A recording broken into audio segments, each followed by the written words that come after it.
English, so this is not a problem to ask people in English language. 99% that you will get the answer quite fast. Of course, according to the time zone, right? Because right now we have about right now we have 6 p.m. 10 to 6 p.m. But in IT, many people work at night, so Wow. you will have fast answer also. What time is it where you're at, Jason? I'm in Philadelphia, so it's You're in almost, Eastern. It's almost noon. yeah. I'm in Eastern here. I'm over in Michigan. So, of course, I think Gavin might have mentioned that. But, well, I started out in the 80s buying I think we started out with Atari. And I've belonged to the Atari Chaos Group, Capitol Hill Atari Association. And the guys up there, same group that caused Buchholz. I don't know if you heard who that guy is. Wrote the Ace 80 cartridge software for it.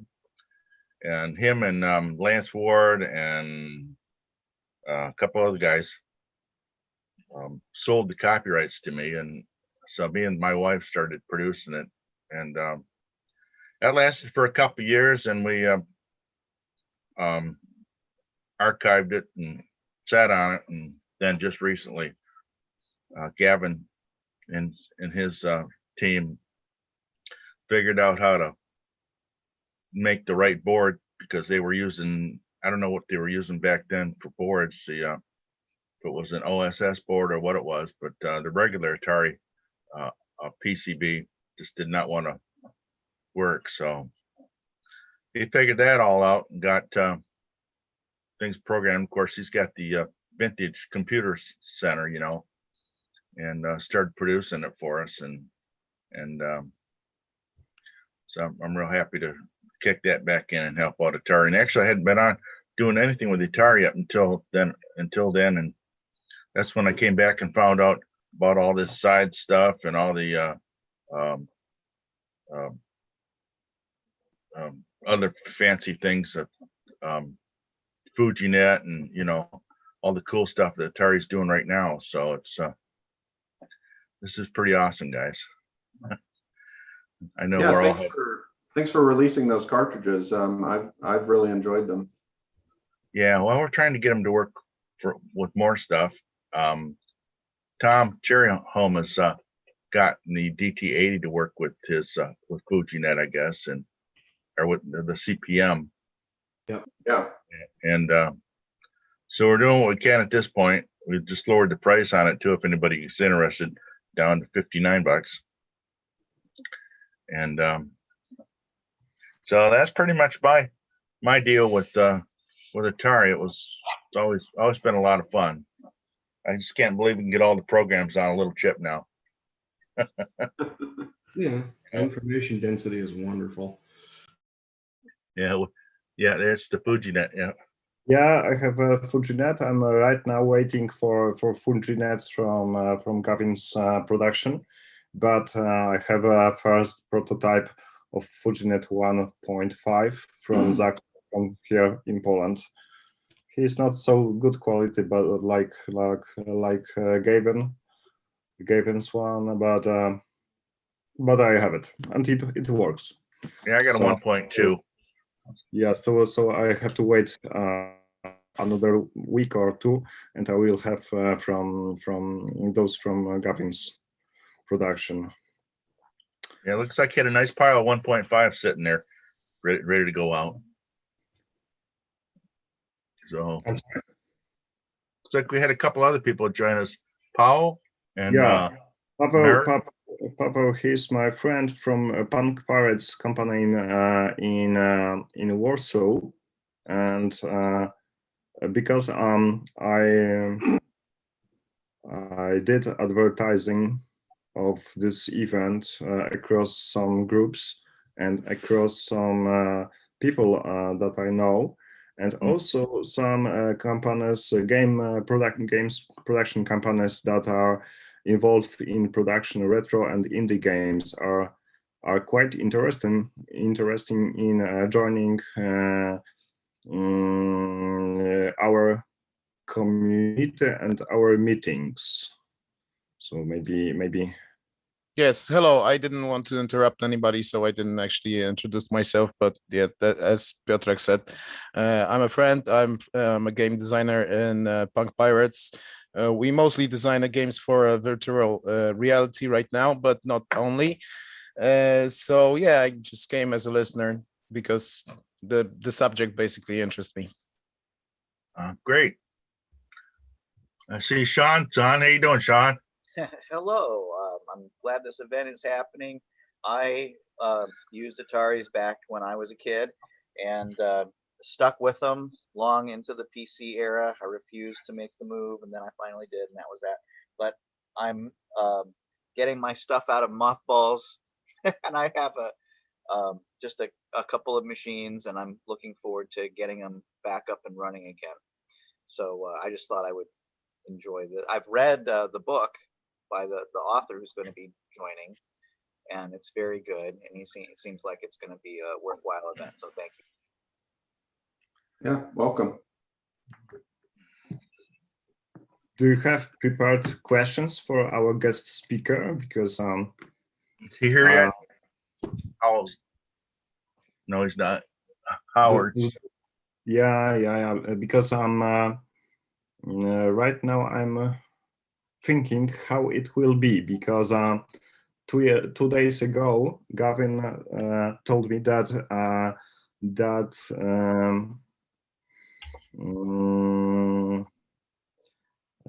he will be not present at the meeting, and I had a little time for preparing some questions.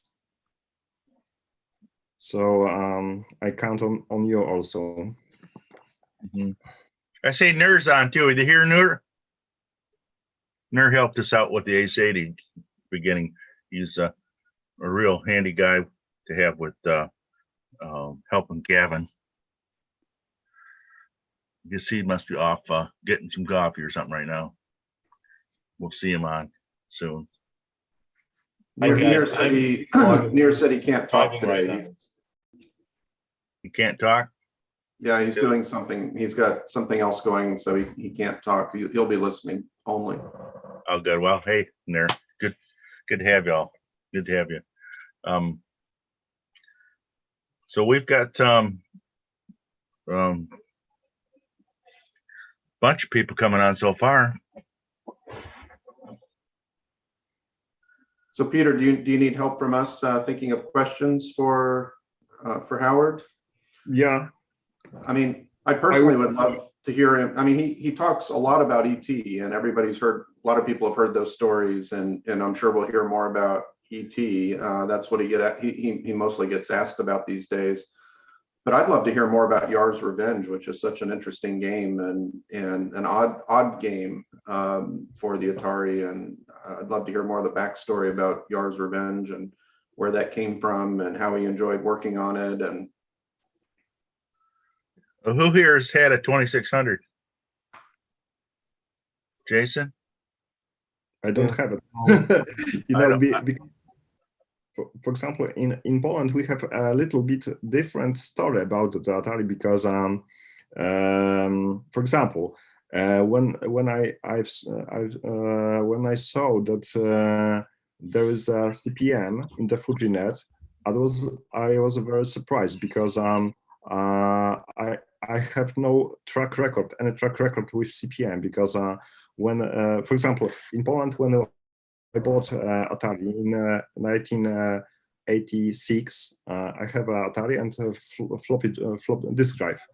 And for example, I realized last year that many people in the United States before Atari, they had Atari 2600, and also they had Atari's 400 and 800 with modems. And for example, I had a first modem in 1992. So a lot of people in the United States had a modem before floppy drives. So, yeah. Go ahead, Peter.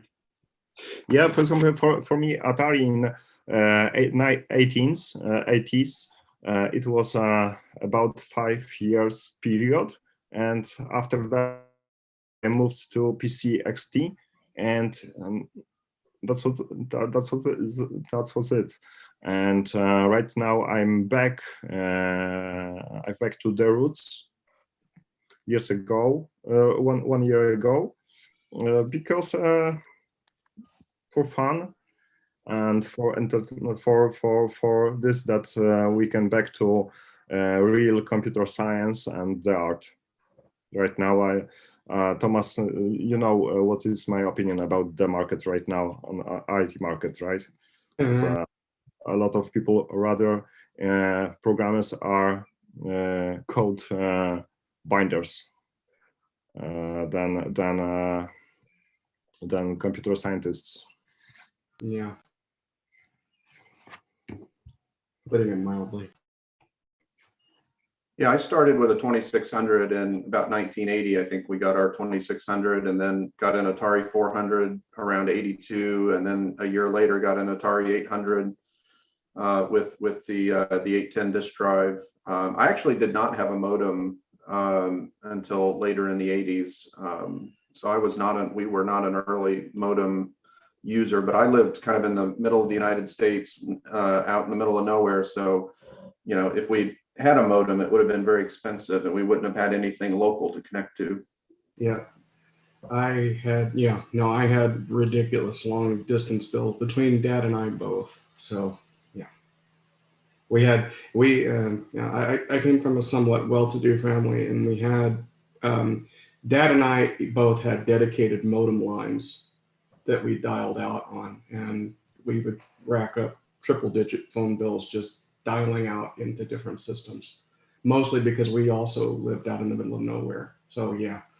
I had also dedicated a line because in the early 90s I had a BBS, one of 30 BBS in Poland, and I had a node number in Fidonet before the internet entered Poland. So I had a dedicated line. It was very strange because those times it was a big problem to have a phone line in maybe not a phone line, but when you want to have another phone line, you should wait about a year. So this is. Special that someone had two phone lines. Yeah. I was somewhat unique because we had nodes on FidoNet, and in fact we moved twice as the network expanded. But we also had access. We also had ARPANET access too. So I was able to take and dial in and use early ARPANET. One of the things that I remember very distinctly was when I found ETC hosts on UCB backs, and there were 800. I did a WC-L on the ETC host file, and there were 895 hosts in the host file at that time. That was October of 1988. We have in Poland. We had some courses for young people in the Palace of Youth in the center of Warsaw, and I remember that about 1992 we had a course instructor and he's real hacker. He was a real hacker, and he built a blue box device. Nice. And we with these blue box devices, we were able to call to BBSs across United States, and without paying for it. So this is. There was a brief window from where I was before my central office was upgraded, where the 2600 hertz guard tones actually worked. But once they shifted over, they upgraded our central office to 4 ESS, and that stopped. Yeah. We have a little affair because our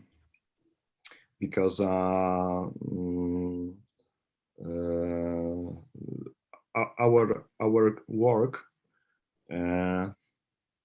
was connected with quite a big bill at the end, and people from the management of this Palace of Youth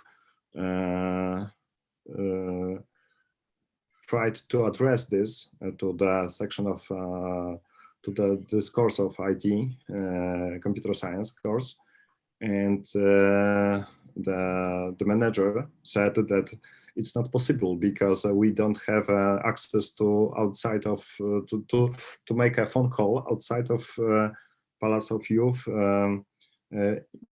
even to the city, to local city. So it's not possible to that we have a big bill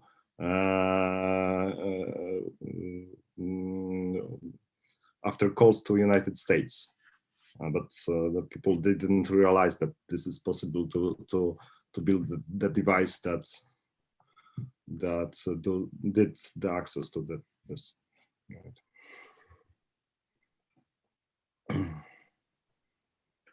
Maybe we should welcome everybody. And Peter and Thomas and I are I guess have been assigned as the Zoom managers for this. Gavin, who usually hosts these calls, is unable to join us today. You'll see he's logged in, but he's not actually here. He'll listen later to the recording. It's probably also worth mentioning to everybody that this will be streamed live on YouTube or recorded and streamed on YouTube later. So be sure and edit your speech appropriately as you wish, knowing that this will be public.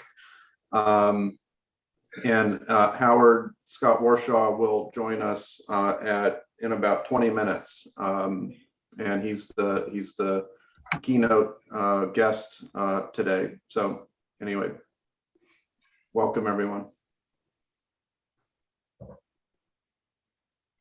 Cool.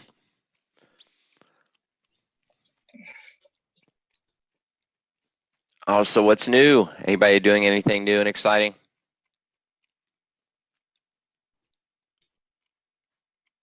I've been overwhelmed by work lately, so I don't have much to add right now. I'm just barely getting around to even thinking about Atari, but that would be just unfortunate.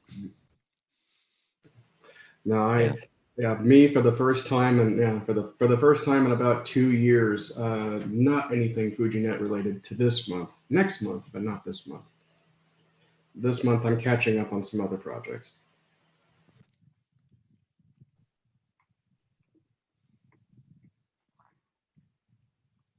Well, I've been trying to work a deal with haven't figured out how to do it yet, but I met Ken from LJK Enterprises. You know, y'all had Letter Perfect, Data Perfect back in the day. Yep. And so his software changed hands. He sold the rights to Corel, I guess, but then he bought it back. So things are kind of mixed up, and we're trying to straighten things out. And if I can get those back and reproduced for you guys that have printers and actually use a word processor. That might be nice, but we all have our own PCs now, I'm sure, in IBM mode and the fancy printers, so might not be that valuable, but we'll see. Well, it can definitely be of use for Definitely. FujiNet users that use the printer emulation for sure. Mm-hmm. Yeah. Well. So. Oh, well, I just got my hands on a FujiNet, and I can only imagine this question's been asked or covered before, but I was curious, can you send an email out using FujiNet? Well, that's just it. It's the simple answer is nobody's written an email client yet, but yeah, you can. It's there's nothing stopping you from talking to an SMTP server. Okay. So it's just use the if you want to go into BASIC and literally open 1,12,0 in colon the URL for the TCP server and then for the SMTP server, and then you just send the SMTP commands. Okay, that's cool. Well, my thought was to use email as the conduit to send a text message. So if I got something running on the Atari, I can have it send me status updates on my text message on the phone. Absolutely. And the thing about the special thing about and I'm just going to leave it at this. The thing about the FujiNet is that the firmware is extensible. So anybody can write drivers and protocol adapters for the firmware to add additional protocols that the end device can support, such as IMAP, SMTP directly. We have protocol adapters for HTTP, for SSH, for HTTPS, and you name it. And so if you want to take an offload, the idea is to offload the hard stuff to the FujiNet and present a nice clean IO interface to the Atari. So all of that is wide open and kind of an open invitation for anybody. If anybody wants to get a chalk talk from me as to how something on the FujiNet works, please ask. I will drop what I'm doing and literally do a complete chalk talk, or just go go on the board and show how everything works on the communication medium of your choice. So I'm available for that because I want people to use this thing. That's it.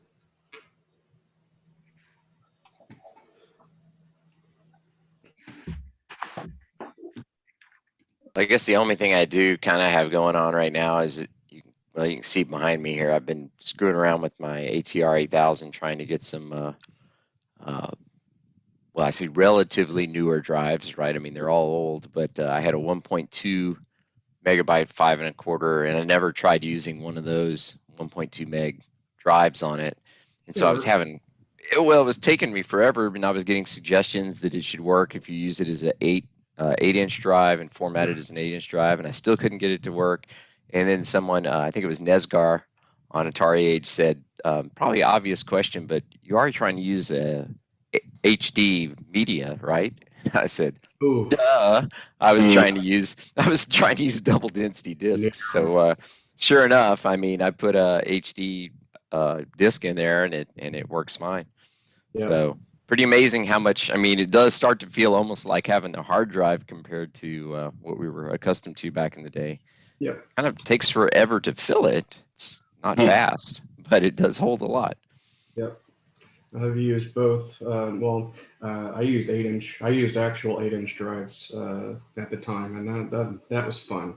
But yeah, I mean, that's the thing to remember. The high density drives all have a higher core. The media has a higher coercivity because it's cobalt oxide media. So you cannot use double density media on a high density drive, on a 5 1/4 inch high density drive at all. Yeah, I mean, it seemed obvious to me then. I don't know why it just didn't register. Like, well, yeah, that makes sense. But yeah, so I wasted like a week of screwing around with it. But anyway, learned something new. Well, I couldn't make out. Next, I want to get some 3.5 inch drives working with it too, because I believe that should work also, right? Okay, so there, and I'm sorry, I don't want to take over this meeting or anything. There, your pitfall is going to be getting if you want to use a high density disk, your pitfall is going to be finding a drive that can work in Japanese 3 mode. Okay.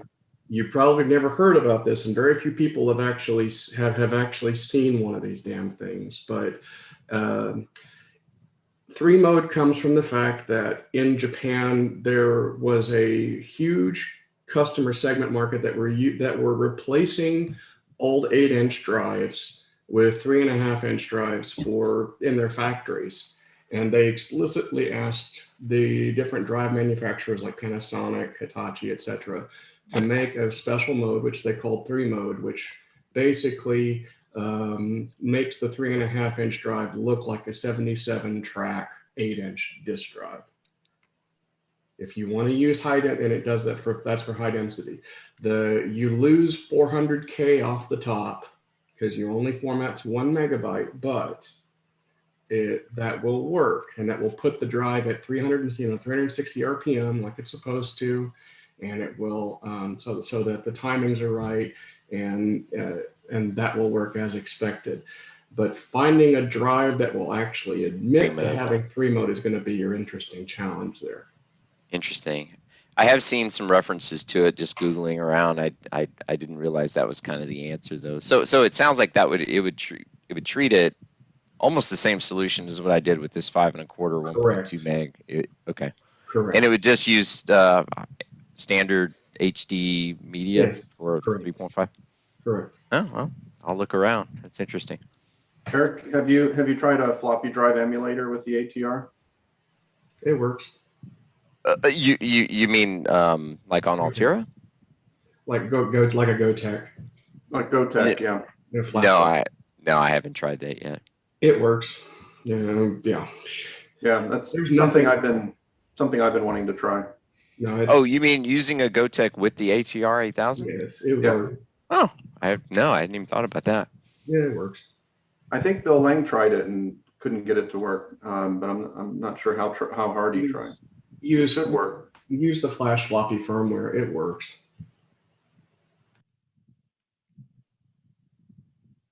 All right. I got a question there, Eric. What's the name of your band? So you could get a lot of music instruments.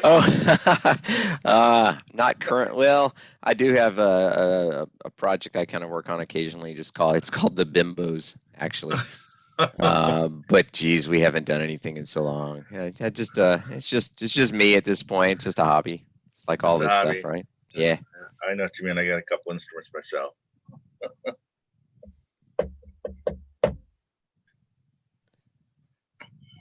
And then trying to actually get actual work done in this room nowadays is really hard with all the temptations of everything else I surround myself with in here. So yeah, I know what you mean. I'm trying to clean mine out. I got too much stuff. Those are mainly guitars, or what else you have, Eric? I play a little bit of keyboard, just MIDI keyboard stuff, but mainly guitar.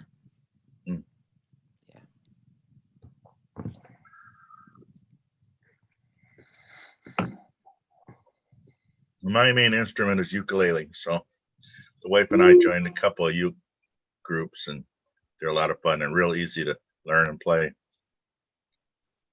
I've never tried it. That's what I've heard, though, is that I'd probably really enjoy it if. Yeah, they're really cool little instrument. So easy to learn. I mean, so easy to play though. There's only 4 strings too, So it's, right. Yeah. You guys want a toy? Get yourself a ukulele. Come on, nobody else is saying anything. Who else is playing? I know you guys got something. Yeah, I have a question. Did you sign up for the next week for the event, the premiere of Polish game shooter? I know that this is a strange hour for US, but we will have it.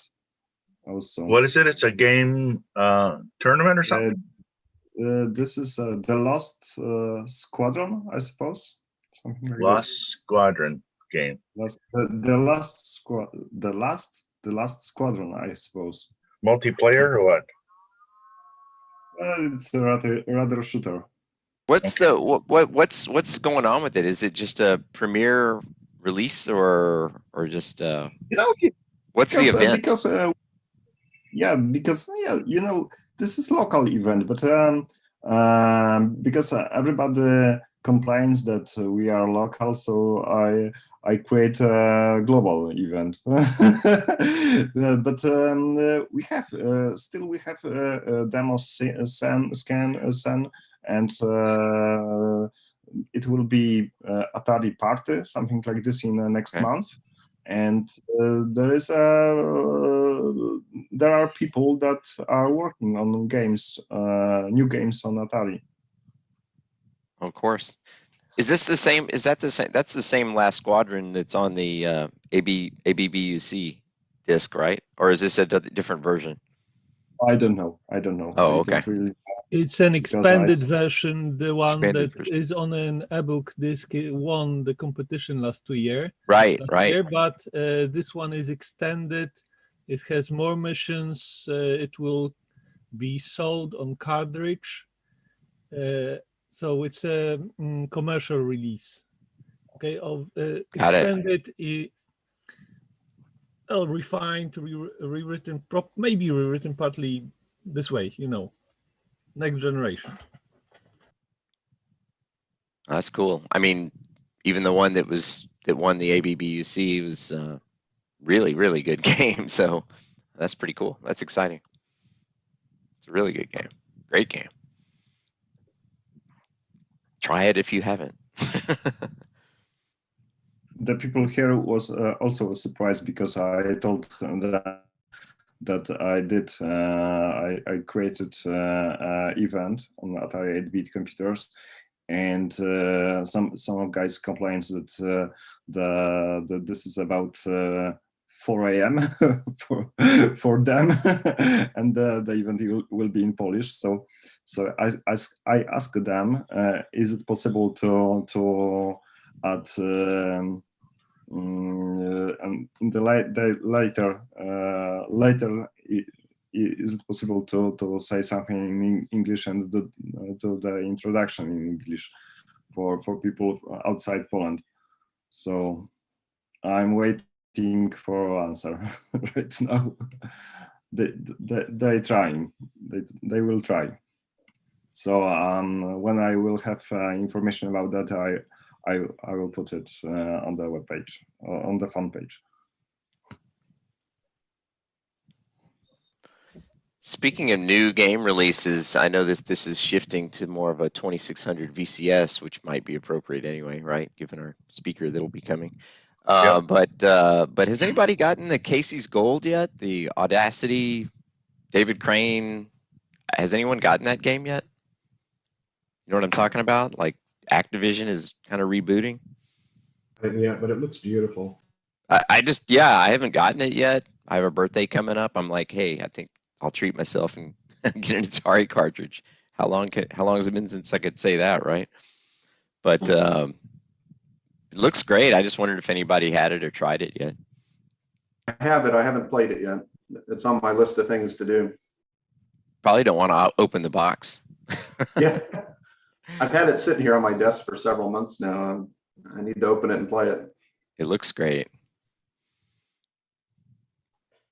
Yeah, I watched some of their YouTube. I mean, obviously they've been kind of making their rounds talking about it, but it's pretty fascinating actually what they're doing. Kind of. Yeah, I did a game for the 2600 a couple years ago, and boy, it was a lot of work. It's not an easy platform to program for. I love VCS coding. Love it to death. It's a good mental sharpener.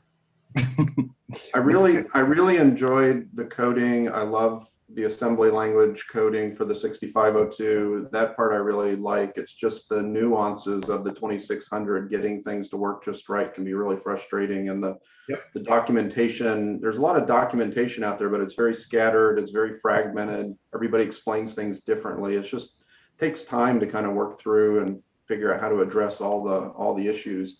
Even little things like random number generators, you know, getting things in a game to spawn randomly in random places is difficult. Yeah. Yeah, I've never tried it, but I mean, I guess just a very basic understanding is that really everything happens in the vertical blank interrupt, right? I mean, The game logic does, but it's also your responsibility when the raster is on the screen to take and time your scan out. So when the beam's off the screen, you've got roughly 3,800 to 4,000 cycles of compute time in which to take and update the game state, update your game logic. But when the beam is on screen, you have to time everything, understanding that there are 228 color clocks across the screen, which when you divide that by the system clock, 1.19 megahertz, that gives you approximately 76 machine cycles from the time that the beam hits on the left to the time the beam hits on the right. If you finish before 76 cycles are up, you have a register WSync that will tell the processor to wait until the beam hits on the other side again. Now, it's your responsibility once the beam's on the screen to take and hit the different TIA registers to place each of your two-player objects, your two missile objects, and your ball the way that you want them on a particular scan line, which means while the TIA handles the horizontal, it's your responsibility to handle the vertical. Yeah, it's all pretty tricky. Once you get it figured out, it's not too bad, but figuring it out the first time can take a lot of time. Yeah. well, everything you just described essentially works also on the 8-bit computers, right? It's exactly, it's an evolution, absolutely. Right. It's just not the only way to do it on the. I mean, there's a lot of other features. You can manhandle the GTA registers directly on the Atari if you wanted to. The nice thing about the 8-bit is that you have, you know, Antic that's handling all the address generation, that's handling fetching the data from memory and then spitting out, doing all the timing to GTIA. So yeah, it's interesting. You really learn.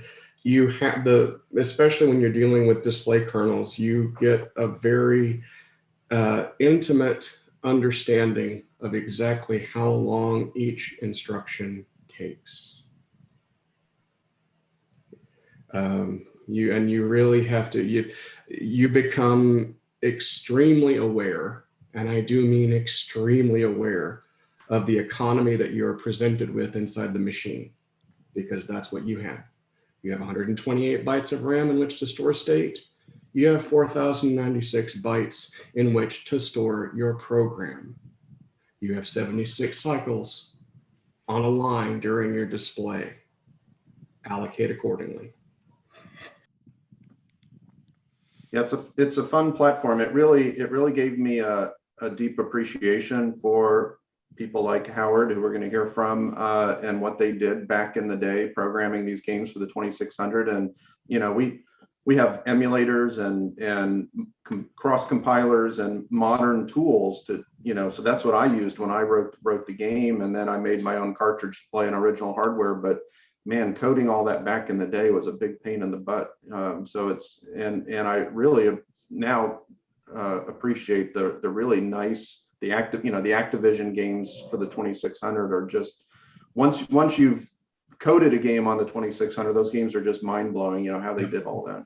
Absolutely, and all the Atari guys basically had for debugging, if they were lucky, was an HP 1611 logic analyzer. Today we've got Stella with one of the best debuggers I've ever seen in my life, because you can literally see the entire system state on one screen at the same time, with your program, and you can stop the scan line at specific points on the screen and know where you are inside your program with reference to that while looking at the system state. And that's kind of hard to do even with a 1611 basically hooked up to a brown box. So, yeah. Or even a 1611A. Yeah. Hey, Howard, how are Hey, you? how you doing? Doing good. All right, just talking shop. Yeah, I think we've got the authority on the subject now. So Yes, we have our guest speaker. Please let us give him a warm welcome. Thank you, Howard, that you join us. Well, thanks for inviting me. Appreciate it. It's an honor for us to have you that you found the time to join us. And as you see, still we have Atari community here. So microphone is yours. Oh, well, thank you. I haven't really prepared to talk. I just figured we would chat enjoyably. Yeah. But yeah, it was pretty challenging. Activision was cool. They did what I like to do, which is really focus on how you can make the screen more dynamic visually. Like even their logo, the way they handled their logo, I was always impressed with that. They just devoted, I always thought that was kind of precious screen space to give up for just a branding logo. But I was always in favor, you know, with Yar's Revenge. I like the idea of using the whole screen for the game. And so locking some of it out for branding or for logo, that's just a choice, it's a design choice. But what they did, the way they activated it, the way they animated it and added the color to it, I always thought those were very smart choices. They also, in their game design, they made a lot of choices that favored graphic dynamism, right? They made the kind of choice that enabled you to make a multicolored player. You know, the vertical separation that they used enhanced their ability to, you know, put more objects on the screen in a sensible way. Some people would jam it up, but they would obviously move in blocks because the game would be designed in a way so that when you can't cross, you're all familiar with the concept of vertical separation, I assume? Yep. Is that a fair assumption? So, you know, that concept is central to design on the 2600. But when you're designing a game, you can create a game that works well with vertical separation, which makes it feel more natural, or you can design a game that's in conflict with it. You know, like a game like football, where you expect all the players to be able to run anywhere, anytime. It becomes painfully obvious that players can't get to where they really ought to be if the game made sense when you have vertical separation. But a game like Kaboom makes perfect sense in terms of vertical separation. And so your game design choices can either enhance the feel of the game or detract from the feel of the game. I always thought that Activision was very good at making the kind of choices that enhanced it. yeah, I always wondered because there seemed to be also a certain consistency to the look and style of their games. It's almost, I mean, the way I used to look at it is, okay, they clearly must have had some recipe or cracked the code around, you know, a certain way to get a certain look. And I don't know if they started with a template or common code base there that they tried to use or something, but it just seemed like there was kind of a consistency in the look of their games as well. From the disassemblies I've seen, there's not really much in the way of common code, but they did have common design documents and kind of a little Bible that they took and they passed around. They had common color palettes that they used and common techniques that they used across all their games. I mean, for example, if you'll notice on the Activision games, they basically just drove H-move all the way down the left-hand side of the screen to get rid of the vertical comb completely so you don't see it. And they built their kernels to basically leverage the fact that H-move is being hit all the time. Yeah, I always thought that's a smart choice, right? Because when you have the comb effect, when you do it every other line or every few lines, it just looks funky. There were things that people would do on the 2600 that were handy for just getting something done. But there's a difference between getting it done and looking good on screen. And I never felt it was a good idea to give up the idea of looking good on screen. I'm not a person who's very into looks, you know, in dress or grooming or things like that. I always felt, you know, just let it be natural. But when it comes to screen product, I was very anal about, you know, what would go and wouldn't go on a screen and how does it fit. And that choice, like you say, with the H moves, it's a perfect example. It's like if you have to do even one H move down the screen, although it costs you an extra 3 cycles, you know, as you go on every line, I think it's worth doing it all the way down. Either that or make sure that the first couple of blocks of playfield are black. That's the other choice you can do. You don't have to do H moves everywhere. You can just guarantee that the first couple of bits of playfield on the left side of the screen are black, and that will also cover the H move area. But the idea of not having irregularities or funky things that this, because when you see, particularly when you have the variable spacing, when you have a character that can move around the screen but has the H move before the block where the character starts, then you have a floating line. You have this one line that sticks in from the left and it moves up and down. That's a tremendous visual distraction in my opinion. You know, moving anomalies draw the eye. And I was always very concerned, like making movies. You know, my approach to making games was much more like making movies than it was like making a program.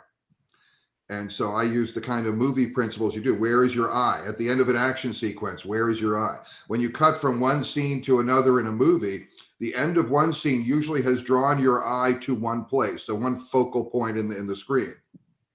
The next scene, as you enter the next scene, that scene should begin with the focal point on screen where your eye already is. It's a detail that a lot of people don't pay attention to in a movie, but a movie feels really rough and uncomfortable if they don't do that well. And movies where they do pay attention to that flow really nicely. And somebody who's really good at that is Spielberg. Right? He's very good in action sequences of going from cut to cut, of making sure that your eye is drawn to a place at the end of one scene and now it starts there in the next scene so it flows evenly. If you compare that to some of the Transformer movies, I think some of their action sequences are atrocious mainly for that reason. They're hard to follow because it's a lot of it's okay to have quick cuts and move things around, but if they don't make visual sense from shot to shot, it's hard to follow the action. And I felt video games were the same kind of thing. You know, like the design of Yar's Revenge, the idea is every game has what I call the master stroke, the thing you have to do. There's a way you have to use the controller and create motion on the screen that's going to lead you to success. And in Yar's Revenge, that's like you're lining up the Zorlon cannon on the left. There's the Kotile on the right. The players must be moving vertically to avoid getting hit by the Zorlon cannon. And you're being chased by the drone. So in Yar's Revenge, whenever you're going to really kill the Kotile in flight, which is the master stroke, that's the best thing you can do in Yar's Revenge. You have you have 2 elements at least going vertically up and down, and then you're going to have an element from the right and an element from the left, all converging in one point. And there's something aesthetically pleasing, I think, about that. And so, you know, as you navigate the screen, your eye is drawn and taken. The thing I didn't like about Star Castle, I don't know, I assume you're all familiar with like Yar's Revenge and the fact that it came from Star Castle? Yep. So I didn't realize that until I saw that in your book, but yeah, it was very interesting. Yeah. Cool. We have also, right? Oh, exactly, Peter. That's a very good point. It's funny you should say that, because I happen to have one of those right here. Curiously, how many of you have seen the book? Absolutely. Yeah. It's terrific. And to have your best-selling DVD series too. Oh, well, thank you very much. Yeah, I love that. They're very different. They're very different, right?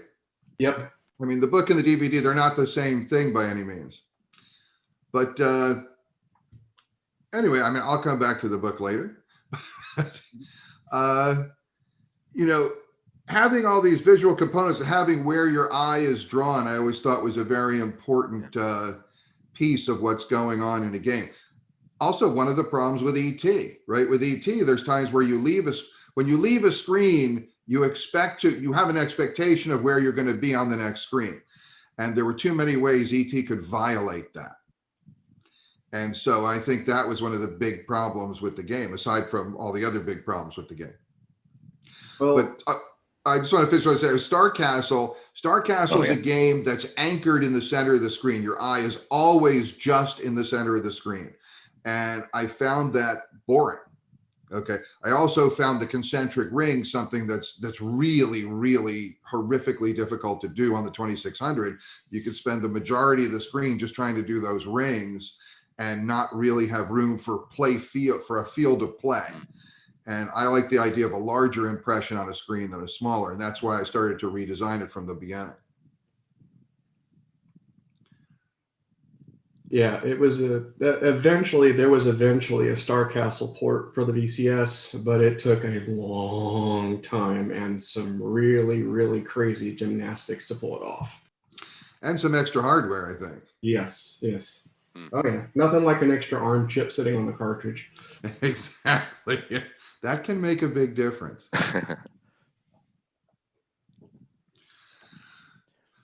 So, do you guys have any questions or things you'd like to know about? Yeah, actually, Howard, given that, this group, we typically do focus more on the 8-bit computers. I just always had a curiosity, it was interesting, again, in your book, when you talked about starting at Atari, you sounds like you intentionally sought out, like, work on the most archaic piece of hardware they had, or the most limited, that was something you were interested in doing. But did you ever regret, or kind of I don't know, were you ever curious about doing anything on the 8-bit side, or did you ever do anything on the 8-bit computer side? That's a good question. I was curious. I was what you might call 8-bit curious, but I thought it'd be cool because, the 400, 800, which became the 5200, right? That was the chipset they used to create the 5200 because they were so late with developing something new. But it was a really, especially for the time, a spectacular game programming base, right? You could do things on that computer that you couldn't even approach on the 2600. So it was really tempting on that level. But, to be perfectly honest, the distributed base was not there. And at the time, I was very interested in doing like really widely distributed games. And so I was kind of holding out on the 2600 until the 5200 got more of a distributed base before I was going to get too involved with it. I was curious about it, though. It would have been really nice to work with a bitmap. People don't even get that, that the 2600 just doesn't have a bitmap and that you're actually drawing with the gun on a line-by-line basis. It's everything. Yeah, exactly. Also, 128 bytes of RAM is like an amazing statistic that people don't quite appreciate in a lot of cases. Yep. That's what I was mentioning before. When you do VCS coding, you become intimately aware of the economy inside the machine. 128 bytes of RAM, 4096 bytes of ROM, 76 cycles per line. Allocate accordingly. Yeah, it is a resource allocation challenge, right? And that's why I say, like, when I got to Atari, I had degrees in math and computer engineering, but I also had a major in economics and a minor in theater. And I always think that my economics and theater were much more advantageous for me in terms of creating games on the 2600 than the math and computers were. Because there's a certain basic technical acuity or proficiency you have to achieve to be able to do anything on the 2600. But once you can do something on the 2600, the question is, what are you going to do? What are you going to do? And when you try to do something new, what's your goal? What are you trying to achieve? So a lot of people were trying to just achieve getting more stuff happening in 76 cycles. There's a challenge to that. It's like, how much can you accomplish in 76 cycles? That's a technical challenge. But that's not the same as asking yourself, how can I maximize the impression in the player's mind? That's where I would come from. This is one of the things I really develop in the book, I think, is this idea that there were different kinds of people, you know, at Atari. There were tech-focused people, there were game-focused people, and there were hybrid type people. But to me, what was really important was recognizing that a program takes place on a processor and memory. A game takes place in the mind of a user, a mind of a player. I still call them users. It's so funny. You know, and the player's mind, that's where the game takes place. And one of the great examples of this to me is Tetris, right? Tetris is, to me, is one of the all-time brilliant game design examples, because Tetris is a very, very simple game to execute graphically, right? I mean, if there was ever a game you could absolutely do on the 2600, it's Tetris. That game can be done on virtually any computer gaming system that was ever made. Even some of the 4-bit systems could still do a very respectable Tetris. But the game, you don't have to be technically spectacular to deliver a really good game if your game concept is solid. But today you see it all the time. This idea that if we make something more graphically generous, if we make it more photorealistic, if we get more polys on the screen, we're going to have a better game. I think that's a mindset that exists in a lot of places. And, you know, I don't agree. I think a game is about what you do with the polys. And you can deliver a wonderful game. You look at Go. Go is a great game that has literally lasted thousands of years. Nothing could be more elemental, but the rules and the way the game comes together creates a tremendous game. It's a great gaming experience, if you like that sort of game. In video games, there's this thing of like, if I make it better visually, it's a better game. And I've never really believed that was true. There are people who believe that's true. I've never part of that school. I always think I would rather play a more fun game in a crappier graphic environment than a really great looking game that isn't compelling to play. Because you get tired of the looks. You know, anything that's aesthetically pleasing, you get tired of, right? It's the dynamics of the game experience that I think keeps you in your seat, ultimately. You know, so Flash will draw people to the screen, but gameplay is what keeps them sitting there. So yeah, it's interesting. I always tried to go for both. Yeah, it's interesting to see that a lot of the games nowadays that have the flashy graphics, a lot of times if you really boil it down to what makes it fun, it's still a very tried and true mechanic. It's something that has been done and done and done again, and that's what really makes it fun. And they're just making it look better and better in terms of the graphics, you know. Yeah, and so many game designers seem to fall into the same goofy trap of, well, if I make it difficult and people invest time in the game, then that is what keeps the replay value. And it's absolutely infuriating, to say the least. I think those are both excellent points. Yeah, I think some people really miss the mark in their targets and what they're shooting for. And it's a shame, but it's also part of its capacity, right? I mean, a lot of companies now, we have narrow casting, right? There's like a few genres of game, and you don't, in consoles, you don't see a lot of experimentation beyond those genres. But if we sit down and say, okay, what are we going to do? We're going to improve. We want to make a better game. We want to improve our game. What are we going to do? Well, if we're going to increase poly count, or we're going to increase color range or saturation or impact or effect or you know, light range, we can do that. We can do that pretty reliably, right? When it comes to just getting a little more out of the hardware or getting an improved hardware, we can pretty reliably do that. When you say to someone, come up with a better concept, come up with something else to do that's really fun, you can't reliably do that, right? Technological advance is, I'm not going to say it's trivial or simple, but it's easier to do. It's easier to count on a technological innovation than it is to count on a design innovation. And that's design is a more challenging area in video games, in my opinion, than technological implementation, because they're both, neither is easy, right? They're both tough things to do, but you can count on technological advances.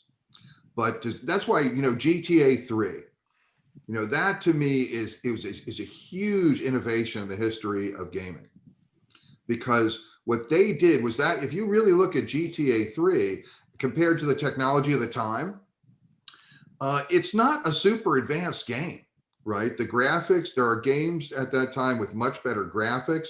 There's games with a larger world. What they did that I think was the huge innovation was they were clever design-wise. They started to put together a world where all the challenges overlap. You don't have like a level per challenge, a level per quest, okay, which a lot of people do. What they did was they found a way to take one space and overlay a lot of different challenges on it in a meaningful way.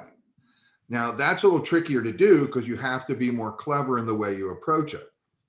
But what it does is it enables this, it's an aspect of synesthesia.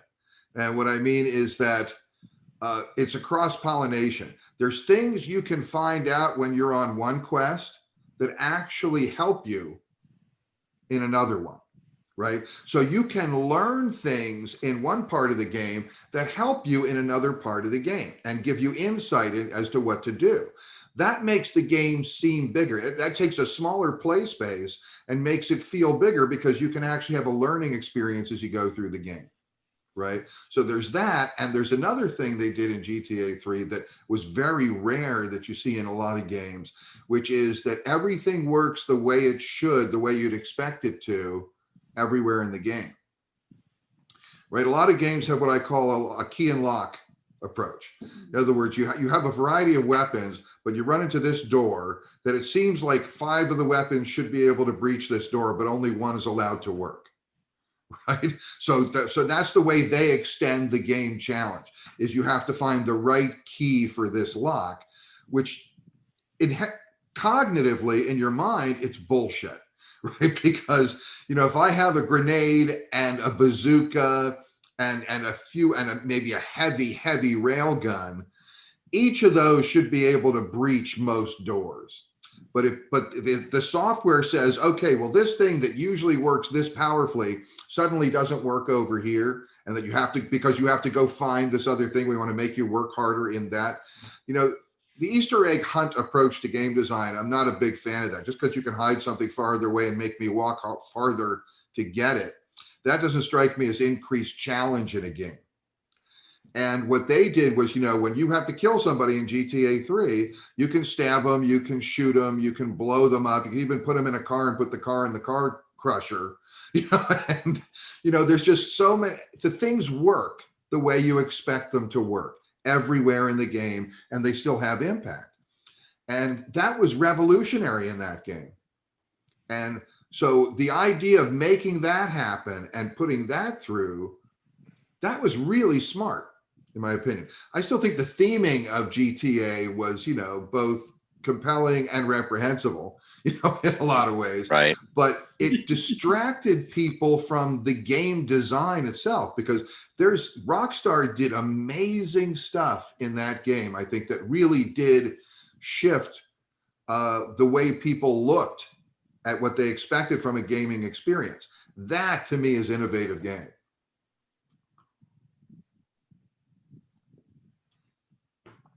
Now, I would love to have done that on the 2600, but I don't think I got there. Closest we got there was Halo. Yeah, Halo does that. No, I was mentioning Ed Freeze actually did a Halo game for the VCS as well.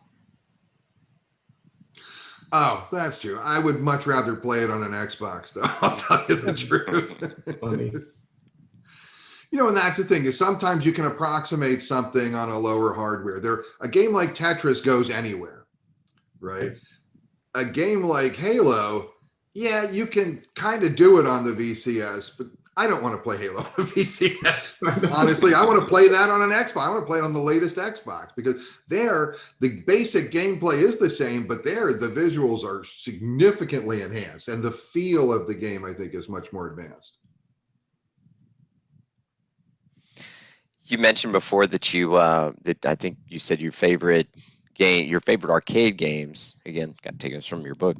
You mentioned Defender, Robotron, and Millipede, I believe is the one you said. I mean, no doubt, all great games, but just curious, what you think about each of those that makes them great from your point of view. So yeah, that was my video triathlon, right? And when I was at Atari, when I would come in every morning, I would call my video triathlon, which means I had to get over 100,000 on each of Defender, Robotron, and Millipede. And I stayed there until I could do it. I could usually do it in like half an hour. On a good day, a little less, but on a tough day, sometimes I was in there for a couple hours before I went to my office. But so what makes them a good game? So Defender is a really great, it's a primitive version, but it was breakthrough at the time. Defender presents you with a world that's consistent outside the screen, right? And I really like that. The radar that you use in Defender is meaningful. There are games that give you some status information about what else is going on around the world, like the Star Trek variants were always classics if you can look at the map and see what sectors have action going on. But Defender had real-time action on the radar, and it was a world that was big enough that it was some work to get where you needed to go. You needed to plan ahead a little bit, but it wasn't so big that you couldn't manage the whole world simultaneously and was actually part of the real-time experience. When one of your humans is getting picked up somewhere, you can check the radar and if you have time to save them or not, and you plan where things are and where it goes. That strategic dynamic, I think, was excellent. And the controls, it was an interesting set of controls. It was a very unusual configuration for controls, very custom at the time. There was nothing else like it, but it was really right. It was apropos to what it was. And Robotron, on the other hand, is just like Defender is a game that presents a bigger world that you have to plan for and play in. Robotron is a huge, super present, it's all right in my face kind of real-time read and react action. I really like that too. And the idea that how simple is it to just have two joysticks? And that whole game operates off of two joysticks, but the way they design the character interactions and the way the enemies operate, and there's so many different challenges they pose. I just found I like a high stimulus twitch environment.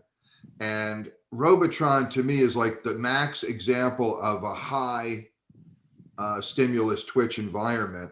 And Defender is the great example of real-time strategy, right? Not a turn-based real-time strategy game, but I mean an ongoing real-time strategy game.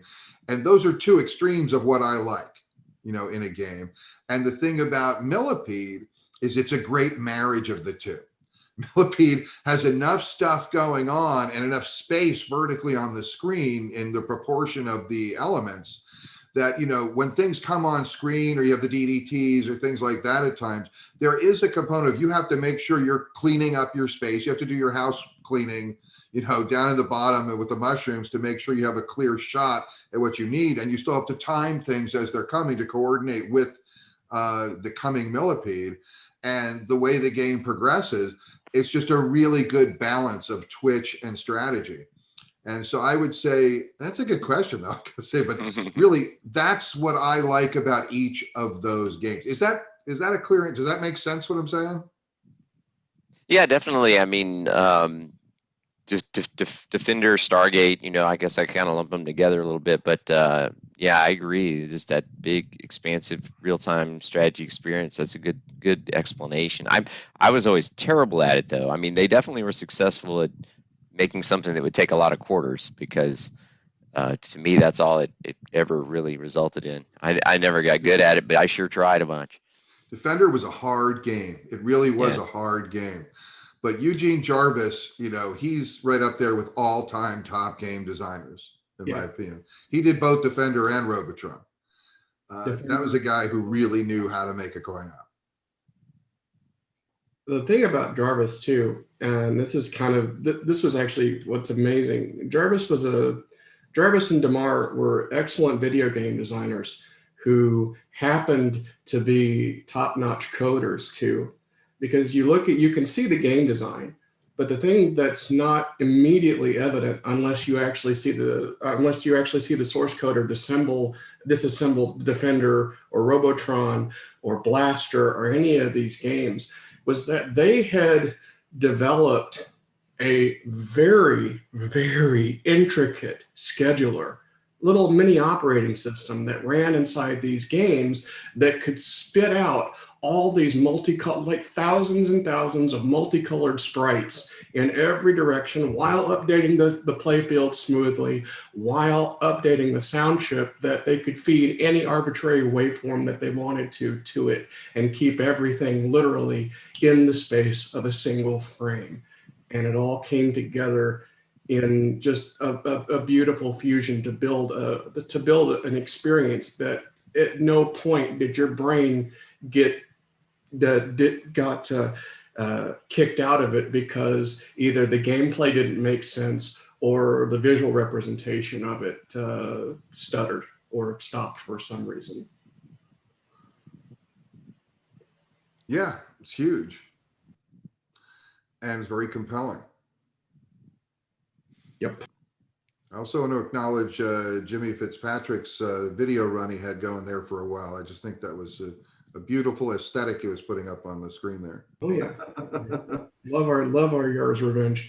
Actually, the thing I like most about Yar's Revenge, oddly enough, is the fact that you really utilize the fact that the VCS only has 2 sound channels, but because you have the drone going and the little bits and pieces that intersperse with it, it doesn't feel like there are only 2 sound channels going. No, it doesn't. I mean, this is something I discussed extensively in the book, right? Was the idea that with Yar's, my design, especially around sound, was very important. And again, when I said I kind of took a movie approach to this, because one fundamental thing, in movies is that sound is cheaper than visuals. So anytime you can use a sound effect to cue in the mind of the viewer a bigger thing that was really expensive that we don't have the budget for, so it's like the classic example is, you have a scene where people are saying goodbye where a cruise ship is taken, people are leaving on a cruise. And so you put the people in a sound studio on a dock and you have a big fan.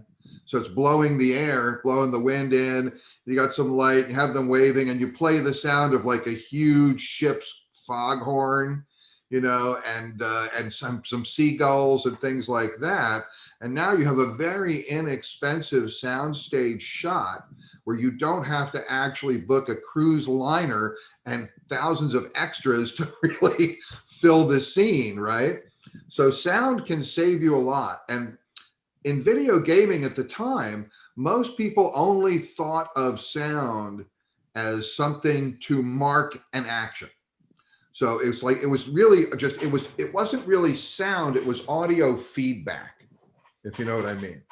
And to me, that's not enough. Okay. What I wanted was a soundscape. I really thought, hey, first of all, I thought 2 sound channels. This is where I was like, wow, that's better than 1 sound channel. I'm a half full kind of guy, right? It's like, and I just thought, wow, 2 sound channels. That means you can always have one thing going and something else can be happening at the same time, and you can play them back and forth. So instead of just taking this approach, which most people did at the time, which is whenever an action happens, you do some kind of blip or bloop. Something that marks the fact that something happened so the user has the feedback. Okay, that's cool. But I thought, why not always have sound going and have it shifting and queuing up actions and building tension? I really wanted the sound to be have emotional impact, which is, I was very ambitious, okay, for the 2600. There was things that you're likely not really going to achieve on the 2600. But the model in my mind that I used was when I grew up watching an incredible amount of like horrible sci-fi movies. Okay. All the 50s and 60s B movies, all the sci-fi movies, every monster movie, every movie that ever had a rocket ship in it. I watched them all. I loved that stuff. And one of the classic old sci-fi tropes, right, is the arcing electricity. Whenever we're in a lab and you have the two electrodes and so that was the basic sound in Yar's Revenge, that cycling was a nod to these sci-fi monster movies with this mad scientist lab with the arcing electricity. And that was a bass sound. And then there were other things like the sound changes as you move around the screen, and it cues up when the code tile is going to shift into the swirl. And there were things that happen in the game and I just built layers of sound. But I also had the rule that there's always sound. There's never no sound. There's a basic sound because the Yar is animated.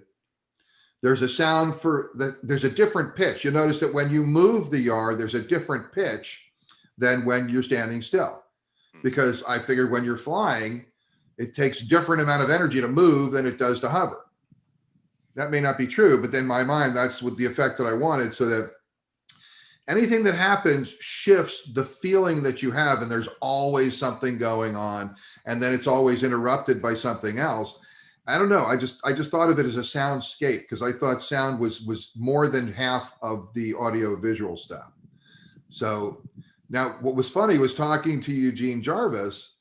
He was doing a presentation on Defender once, and he was talking about how, we had in Yars, I had 4K of ROM and 128 bytes of RAM. He was talking about how he had 2K just for his sound. So he had 2K of memory just for the sound subsystem in Defender. And I just thought, holy crap, now people have data structures for elements of a game that are larger than the entire game that we had. It's all RAM. And it was a ridiculously limited environment. And at the same time, it was an amazing breeding ground for creative approaches. And people are still coming up with innovative stuff to do on the 2600. It's really a tribute to the designers about how they didn't overly limit what it was. They created truly an open architecture that just created potential. And then nobody knew it. When they put the 2600 out, they really thought there were about 9 or 10 games you could do on it. I'm sure you've all heard that quote from some of the original designers, right? They thought, there's some games we could do. We could do some variants of those games. Nobody really got where it was going to go, where it was going to lead. But that was so cool. It was just and like there are some designs that don't permit that. Some designs are overly restrictive in terms of how you implement. The VCS was very open in a lot of ways. It was very limited, but what was there you could use in a variety of ways, and it was really fun to explore and expand that. Howard, it's really fun to hear you talk about these games as a designer and to hear how you think about them. I mean, we all have our favorite games, but I'm not sure how much time we actually spend thinking about why these games, that we like so much are our favorites. And I'm certainly going to go back and play some of these games and look at them in a new light after listening to you. I have a question for you, though. How much, you articulated really well what it was like to work on the system. And in many ways, it must have been exciting to work with this system, which was really cutting edge when it was new, while at the same time being limited. But how much feedback or interaction did you have with the hardware side of the shop? And did you give advice to the hardware people about what you would like the system to do? As they were thinking about next generation consoles? Okay, so that's a good question because like for the 2600, obviously there was none. That was a closed thing, and we were just working on the system. When it came to working on the next generation was a real sore point. That was a real sore point around engineering because we wanted there to be a next generation, and Atari didn't. I mean, I think Nolan's Atari would have been a lot more attuned to it, but when Warner took over and Kazar was there, the idea of having a next generation got lip service, and that was about it. And the proof of that is that after talking and talking and begging and pleading and trying to get something going, they ended up putting out the 5200, which was the 400, 800 chipset. So when they did their next generation system, they did it with last generation technology, because they never did a next generation approach. Just doing the controller, you know, that was where there was some input. There were people who got really involved in it. I didn't.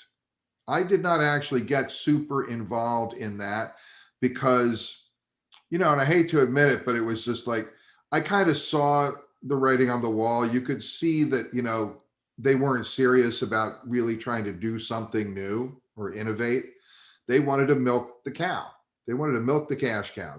That's what they were at. And in fact, one of the main resistances that they had to a next generation was, why would you put a machine, when you're making so much money from one product, why would you put out a competing product and undercut your own sales? I think that's where they were coming from. It's not a ridiculous concept either, but it is a short-sighted one. But you also have to remember that this was the first product life cycle. The people who were dealing with it, particularly the non-technical people who were making a lot of the decisions, didn't understand this idea of first product life cycle. Didn't mean anything to them. What they understood was cha-ching, you know, this thing is generating a lot of money, and we do not want to get in the way of the flow. We just want to keep floating on the river. So they didn't want to do that. But the one area there was some innovation potential was a controller. So designing the controllers, a guy named Jim Heather, who did 5200 football, he did flag capture, he did a number of other games. He was the guy who wanted to really get involved with the hardware and the creation of the controller for the 5200. And he spent a lot of time complaining. I mean, this was a guy who could complain anyway.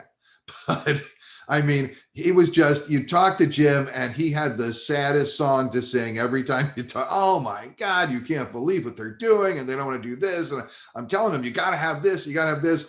And it was just, I don't know if you've ever heard the expression, something is a cash, a grief source and a cash sink. There were a number of things at Atari that were like that, something that could just generate a lot of irritation, and they could be very expensive, and they didn't necessarily generate value. And what I found was, when I could just focus on making games and trying to do something cool, and that was very satisfying for me. And the idea of trying to deal with other aspects of the company, except for occasionally goofing with marketing, that was frustrating. And, you know, there's something weird about me, is that I prefer satisfaction to frustration. So I tended to let other people, you know, do the righteous battles. And I, you know, I got in, I would get engaged some of the battles occasionally, but for me, it was more like being a wise guy and mouthing off to execs and stuff like that. That was fun for me. But it was the idea of trying to convince people who don't want to innovate that we've got to innovate. You know, because their idea of innovation was hiring Alan Kay. He was the corporate scientist.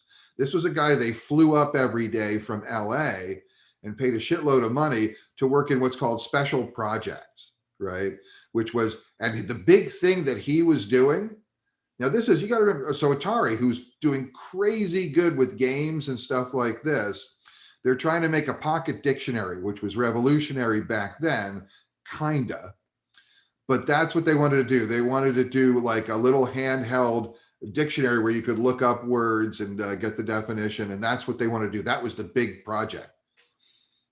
This is a place that had the greatest holography lab ever assembled. I mean, Atari had the #1 holographic lab in the world. Couldn't figure out what to do with it. Had no idea. And but they wanted to make a pocket dictionary. So you see, there was a visionary gap. Okay. And it was an interesting environment to be in because you had some people going, we could be doing so much better. We could do really cool stuff. And some people were going, no, this is cool because we think this will sell. And a lot of those ideas seemed kind of boring and turned out to be obsolete before they were even created. And then you had people who were like, we can be doing cool stuff because we're already here. There's a machine that's out there. All this stuff is going on. And there is really cool stuff happening already. Let's make more cool stuff happen. And you had all of those elements kind of both working together and in conflict. It was an interesting place to be at an interesting time, that's for sure.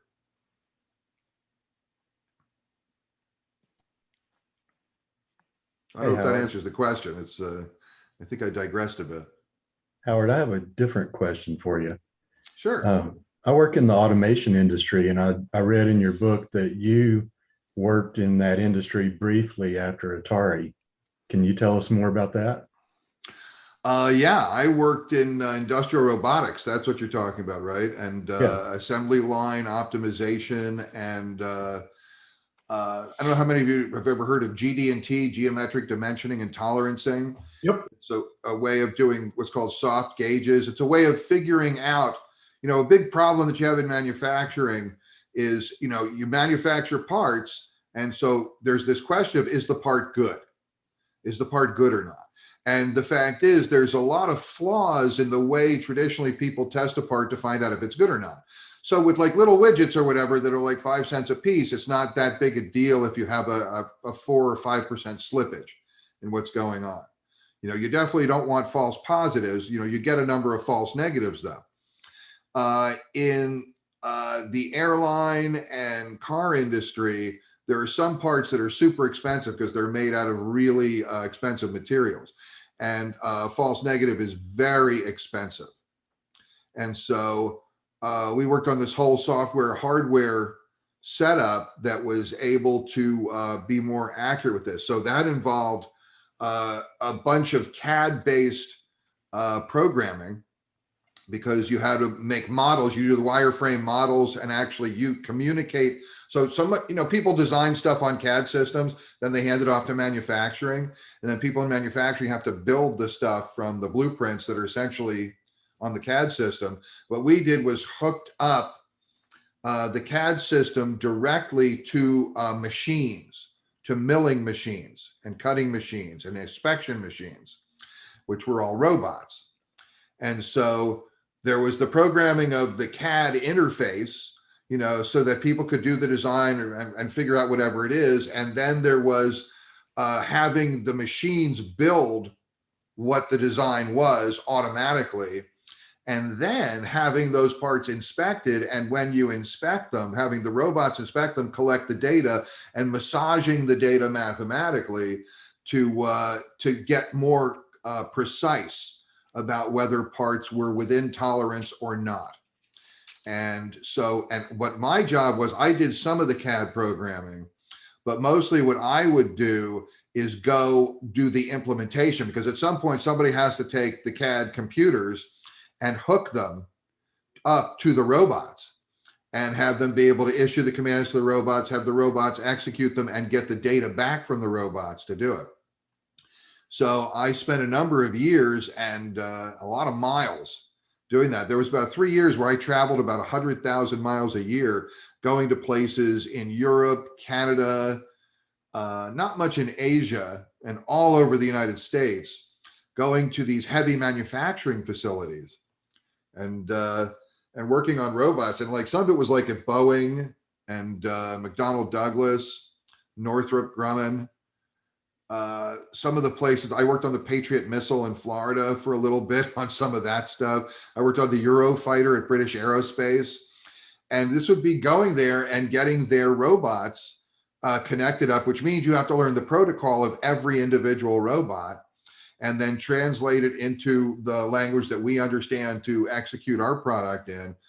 And one of the coolest moments of all that, I got to go to Gulfstream. I worked at Gulfstream for a little while.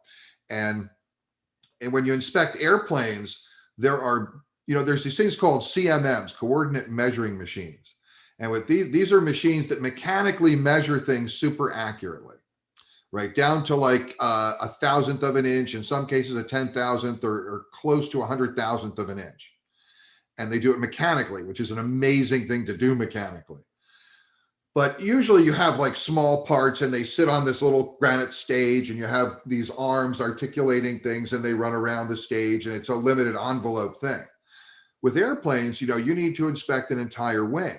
So you get buildings that are inspection machines and they have gantries that move around, because like you have the main gantry that slides back and forth, and then it has an arm on it that moves, you know, along the gantry, and then it has a vertical component, and at the bottom of it there's this little tiny, like about an eighth of an inch diameter ruby tip ball, and that's the thing that actually contacts the parts so they get the data of where these points are in space. So I got to the point where I could climb up about, you know, I'd say about 7 to 10 meters high. I would climb up a ladder, go out on this gantry and sit in the middle of this gantry with my laptop. And that's where the interface was for some reason, to plug in to do the automated communication with it. So I could sit up on this gantry, plug in my laptop, start typing in coordinates and ride this thing, because they have buildings that are measurement stages. So a truck comes in, brings this part in and leaves it in the, like on the floor somewhere. And then this whole building is just about measuring like this wing surface or this fuselage surface super accurately. And it was my job to go and hook all that up and make it work. So there, I saw some very interesting things going on there, because I got to work, you know, in the computer lab, in the cubicles and all that stuff. And I also got to work on the manufacturing floor, which is a very different environment than cubicles and working in a software lab. And it's a different kind of people, and it's a different culture. And I worked at GE in Massachusetts for a while. That was a very interesting place, because while I was, and a lot of times, because they don't want to interfere with production, right? You know, when you're dealing with manufacturing facilities, their big thing is production. They've got to keep getting with their thing out, whatever it is. And so I would have to work in off shifts, right? They would, if I were going to work on one of their machines, that means that machine was going to be offline while I'm working on it. So they want me to get done as fast as possible. And they're like sitting on top of me going, well, is it done yet? Is it done yet? Is it done yet? Is it done yet? Because they want the machine back in production. So it's a high pressure environment. That's okay for me. It was like, but also the stuff you would see going on, because the workers, in a lot of cases, these are people who start a machine on a process, and that process could run anywhere from 15 minutes to 6 hours, depending on what the process is. And these people have a lot of downtime, right? These are people who start stuff going on a machine, and they have a lot of time until, you know, unless something really goes wrong with the machine, and it rarely ever does. So these people do a lot of side things. So one of the wackiest things I saw was at GE. They had this thing where there was this guy who would make bets with people that he could eat tremendous amounts of stuff. And they would have various bets of what, either he would eat weird stuff or he would eat huge volumes of food in a limited time. And there was one where he had to eat like a pound of pasta and drink 2 liters of some soda. And there was something else he had to eat, and he had it in half an hour. He had a time limit to consume this. And people would gather around and they would bet on it. So it was sort of like, you know, like a cockfight, you know, in a sense, except it's just somebody who's eating. It was like the eating championship, but it wasn't competitive eating. It was just this guy they would make up a challenge, and this guy would say if he'd do it or not, and people would bet as to whether he could do it or not. This is the manufacturing floor where the stuff that you use on a daily basis is being manufactured. It was, that was an interesting experience. So, but working with robots is cool. I mean, I worked with all kinds of industrial robots, and not quite the Boston Scientific level of things. These were more like articulating arms and just measuring equipment and inspection equipment, milling machines. Interesting stuff. Good thing they didn't have Tide Pods back then for that guy. Yeah, that was some weird stuff. There's also a story I never put in the book that there was one guy, there was a huge guy. This guy was like about 400, 450. I mean, he was big. I mean, he wasn't just, wide. He was tall, big, just a huge man. And I worked with GE, and there was another guy, because I came out of California, and there was another guy out of the St. Louis office who also worked at GE. And we would talk, amongst ourselves. And so this guy at GE, I knew him and I worked with him sometimes. So I called him Tiny, right? That was just in my mind, he was just, that's Tiny. And when I would talk with my colleague in St. Louis, I would refer to him as Tiny. And so we knew who Tiny was, and we would talk about that. But so my colleague was there once, and they were in a meeting.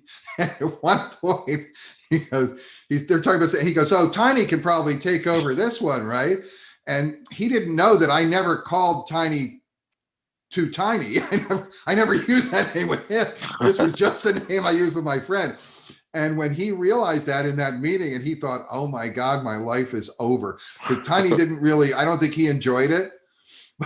It was like, so I don't know. That's just a wacky story, but it was just some funny things happened on the manufacturing floor. And some of the best ones were the ones I wasn't there for.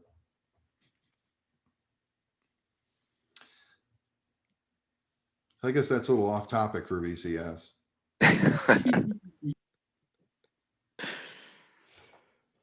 Well, to go back to, we were talking about the 5200 a little bit there, and you were saying so much time went into the controllers. It's interesting because the controllers wound up being, well, either love-hate relationship with how people feel about those controllers, and not to mention just their longevity and they break. It's like, yeah, it was a lot of hate in that system. A lot of hate for that controller, and justifiably so.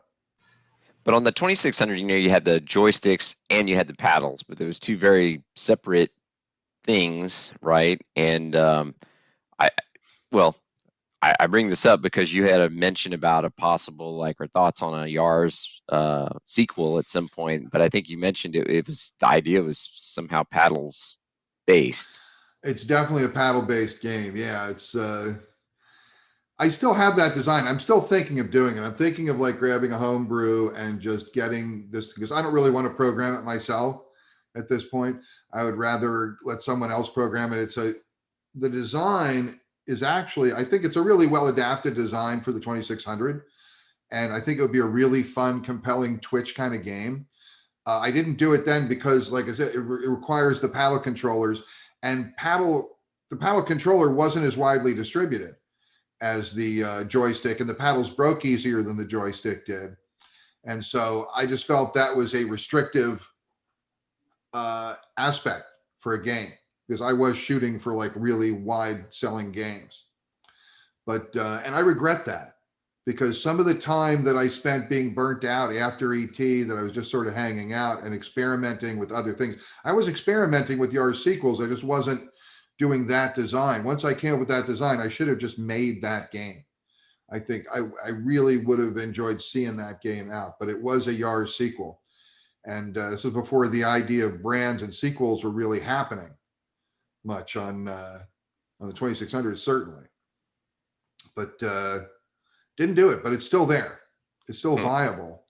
And I also think it's possible to do a game where you could have both control, where you could use a paddle controller, or if you don't have a paddle controller, you could still make it so it could work with a joystick. You could work either way. A paddle's a better controller when you have to control, for something like Kaboom, right? Which to me, or Breakout, those are the quintessential paddle games, right? Where you have a line and you need to position yourself accurately and quickly along that line. I think there's ways to simulate that with a joystick that are less satisfying, but doable. And I think that's probably worth doing. One of the things I want to include in that game is the idea that you can use either controller. You can use a paddle or a joystick. But so if you don't have a paddle, you can still play the game. But the paddle would be a better thing for it, but it's a really interesting game. I think it's sort of a mixture of snooker. It's a mixture of billiards and volleyball, conceptually. And I just think it'd be a really fun game to have done. You know, of course, I can't legally do a Yars sequel, but I could call it HSW's Revenge is another thought. So we'll think of something. Ray's Revenge would be a great turn on the whole thing. Well, it's funny because looking back, I mean, now when I play 2600 games on real hardware, it seems like the ones I actually play more than anything are Warlords and Kaboom. Any of their paddle games. Those are paddle games. Warlord's a great game. Did they stop distributing paddles with the later versions of the 2600? I think so. Like through Star Raiders, I think they had packages that included paddle controllers, or there were some games that I think they started selling with paddle controllers because they didn't have a distributed base as much for the paddle controller. And like I said, I think the paddle controllers tended to break more easily than joysticks did. So even though you might have had plenty of them out there, the working base of paddle controllers was usually substantially lower than that of joysticks. Oh yeah, and finding a paddle without jitter today is very difficult. It's like you got to go through the whole process. Yep. And that was the problem with the 5200 controller, right? Is that what they really were trying to do was the variable or analog joystick, right? The idea of when you start doing, they wanted a joystick, but they wanted it to also work like a paddle. And trying to mix those two without a separate technology is really hard to do in the same tech. It's just kind of hard to do. Yeah, put Pac-Man as your Pac-In game, and it's a disaster. Well, and this is really something, and this is really something I've been trying to find internal engineering documents to take and try to prove this out. I'm actually very curious as to if there was any discussion on making the joysticks self-centering or not, because that one detail would have fixed 99% of the complaints about the controller, the other 1% being the god-awful flex circuits that they used for the buttons. But, you know. That was a huge discussion. There's a guy named Jim Heather. If you can run him down, yeah, I may be able to hook you up with him. Yeah. He could tell you all about that. He was the guy who really was involved with and pushing for the various design elements. And he worked with the hardware people in creating the 5200 controller. And the self-centering or not, or, you know, return to zero or not, that was a huge issue. That was a huge issue in the design. There was a lot of battles over that. Yeah. And another person I'd probably want to take and talk with this too would be Rob Zadibble. I haven't talked to Rob in like 10 years at this point. Rob Zadibble, the angriest man in the history of video games. Dude, holy crap. Grumpy old man to the end. I mean, but he's grumpy, but he's my kind of grumpy. He is, and I say that with affection. Rob is literally a very good friend of mine. I love Rob, but he is an angry person. But he is also an incredibly interesting person, very deep, very thoughtful, incredibly well-read, very philosophically bent. He's a very interesting person to talk to. You just have to be like in the Once Upon Atari videos, right? There's a whole segment on Rob Zadibble about people. There were people who met him and he'd just tell them right away, I don't like you. New people would come in and Rob would, come, and some people were okay. And somehow I think I made it through, but some people just, I don't like you, go away. I don't want to talk to you.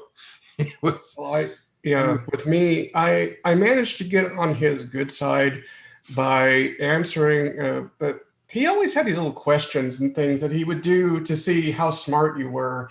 And for me, it was, well, how do you swap a number using only without using a temporary register? And I'm like, exclusive OR. Okay, I like you. Yeah, that's Rob. That's Rob. Rob will test you to see if you measure up. Yes. And Yes. if you do, then he can talk to you. Yes. Yeah. Chris Crawford's the same way too, in a way too. Chris Crawford was an interesting dude. Yeah. And Chris Crawford was like the guy who was like the guru in the computer side. Mm-hmm. Yep. And he had some funky ideas. Chris Crawford, in my opinion back then, was not really he was about creating interesting and offbeat experiences, but not necessarily people simpatico experiences. Exactly. He was, I liken him in a way, I liken Chris Crawford in a way to Tolstoy. He wanted to elevate gaming as a next level literary experience, how we could define how we could use gaming to find different relationships between people and the people who played the games. And it's something that he's still doing to this day. Unfortunately, the concepts that he's working on, the world isn't ready for. Yeah, and that's the thing. And it was true of Chris. I mean, there were some amazing people at Atari. There really were. And they were as amazing in their quirks as they were in their capabilities and capacities. To this day, it's still one of the most remarkable, the group of people who I was working with at Atari when I first got there, still to this day, one of the most remarkable collections of people I've ever had the honor of working with. And I didn't like all of them, but they were all worthy of respect and acknowledgement, and they were all very accomplished in one way or another. And Chris Crawford was one of those people. I didn't dislike Chris. I didn't get very involved with Chris, but I would hear his ideas and I would think, that's an interesting idea, but I wouldn't want to pursue it because I don't think it's interesting. Like he had this idea, one of the things he wanted to do a game with reverse physics. I want to do a game where when something is smaller, it's easier to hit, but when things are larger, it's harder to hit them. And I thought, this is a guy who just wants people to be unhappy. You know, just wants to frustrate the crap out of people. And it's like, and I don't know, but he also did he did the I think the nuclear reactor thing. Scram, yes. Scram was incredible. And that was cool. And that simulation, that's what computers are all about, in my opinion. That's where they really shine. And he also did Energy Czar as well, which was an economic simulation. Very, very good economic simulation, actually. Right. You know, and I had a degree in economics, and I thought, you know, that kind of stuff was very interesting and very useful. I even thought of doing some of those things myself, but I just never got to it. Yeah. He started some gaming shows, right? I mean, he was instrumental in really launching some breakthrough stuff. He was a high energy, high idea, high concept kind of person. And I respected him and enjoyed him, but didn't, he's not somebody I would affiliate with that much because it just didn't, you know, we didn't vibe, I guess would be a way to put it. But definitely on his own wavelength for sure. And Dibble was another one of those. Dibble was just, you know, it was always going to be interesting. You didn't know what it was going to be, but you knew if you're going to go hang with Rob for a bit, if you're going to hang out with Rob, two things are going to happen. One, you're going to get stoned. And two, something interesting was going to happen. You didn't know if it was good or bad or positive or scary or freaky or messed up or just whatever, but was always interesting. Yes, agreed. And then, you know, and then you had guys that were very quiet, almost enigmatic, but unbelievably brilliant. And the guy that comes to mind there would be Rick Maurer. Exactly, Rick Maurer. You know, doesn't say much, very quiet, very modest, but this is the guy who, you know, first, you know, did Space Invaders, which was, you know, moving 6-care all across the screen, invaders moving across when nobody thought that was possible. And then he turns around and he did maze craze. Let's just generate an entire maze, you know, in real time in 128 bytes of RAM. Sure, why not? Well, to be accurate, that I don't think Space Invaders was actually a move. When you talk about the 6-character kernel Yeah. in a moving 6-char, Bob Smith did that for the Dragon, I think, in one of his games at a Magic. Moving 4-char. That's a moving 4-char in Dragonfire. But the moving 6-char, like the moving 6-char, that would be David Crane with Dragster. Right. I'm sorry. That's correct. But in Space Invaders, that's just 2 interwoven triple copies. Yeah, you're right. You're right. Of one, which is a much simpler implementation than the moving 6-char. But again, nobody had done that up to this point, and they weren't even sure. They weren't even sure if he could put all of the individual invaders on screen at time and have enough cycle time to do it. Right. No, I'm not taking anything away from Rick. I just want to, when we talk about the 6-character kernel, that's a very specific thing. Very true. Very true. And that was actually created by Carol Shaw, I believe, originally. Another one, another very quiet, insanely brilliant. Holy crap. And as brilliant as 2 brilliant people. I mean, like you talk to them, and if you actually get into conversations with them, you get blown away. Carol and her husband, Ralph Merkel, who, geez, one of the preeminent cryptography experts on this planet. Yeah, both of them, amazing people. Yeah, I never met Ralph. And Carol is, but that's the thing though, it was a lot of brilliant people. And brilliant people can be eccentric, they can be quiet, they can be loud. You have people like Todd Fry, who was acting out constantly. You had people like Rick Maurer, who were very reserved, very quiet.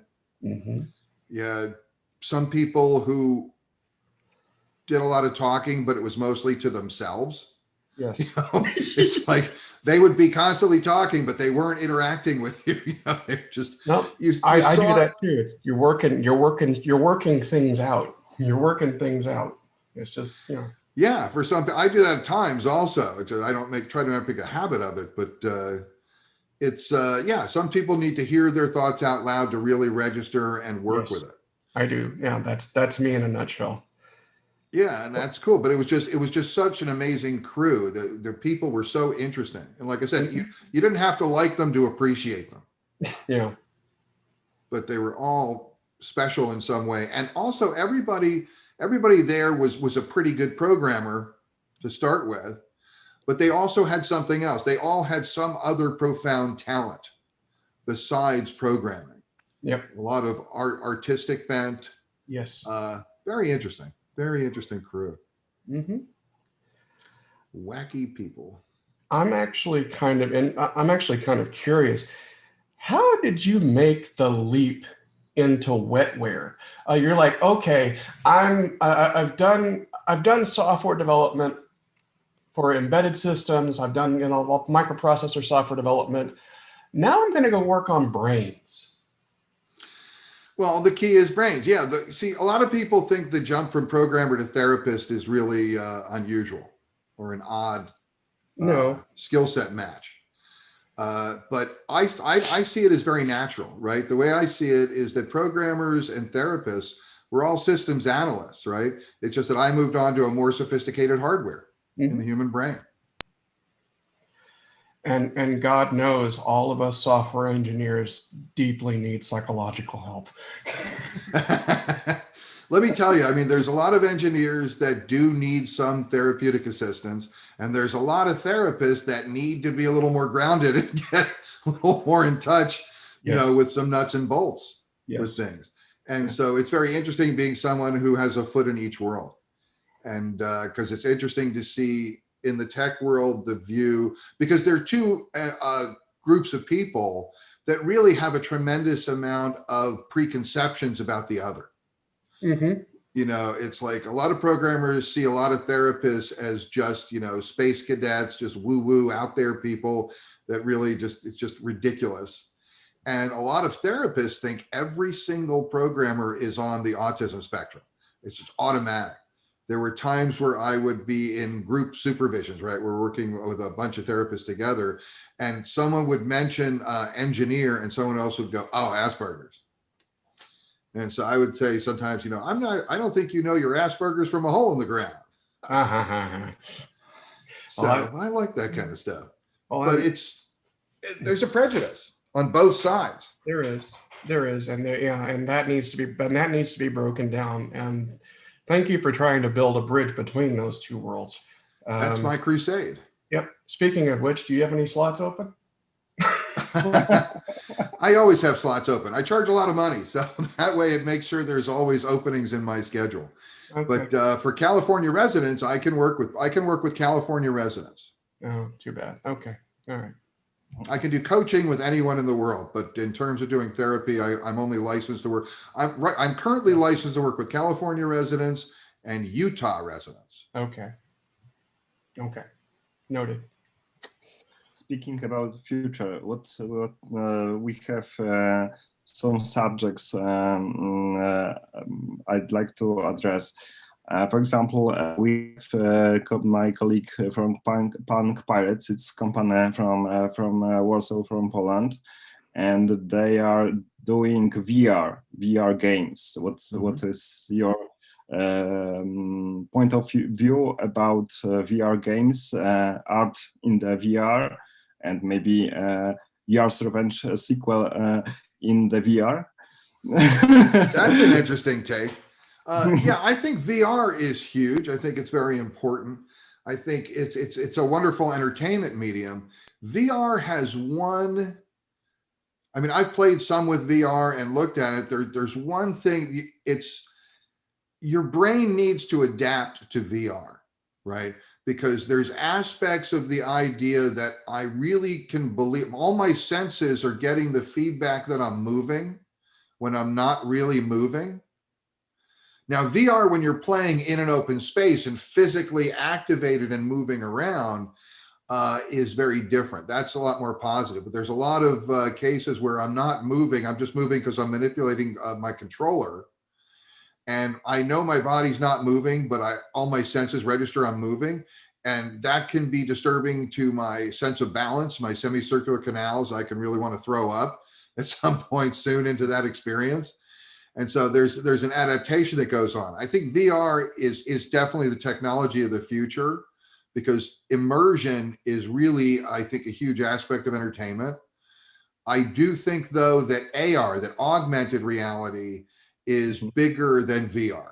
I think that's going to be even bigger, because AR really can, it's not just fun, it's entertainment, but it's also useful. It can, I think that AR is what's going to become part of our lives more than VR. I think VR will always remain an entertainment experience, but I think AR is going to become part of our day-to-day experience and how we work, how we play, how we interact, and what we do. I don't think we've even really begun to scratch the surface of what AR is going to bring to the table. Yeah. The second subject is, for example, Thomas Cherholmes is author of something like this.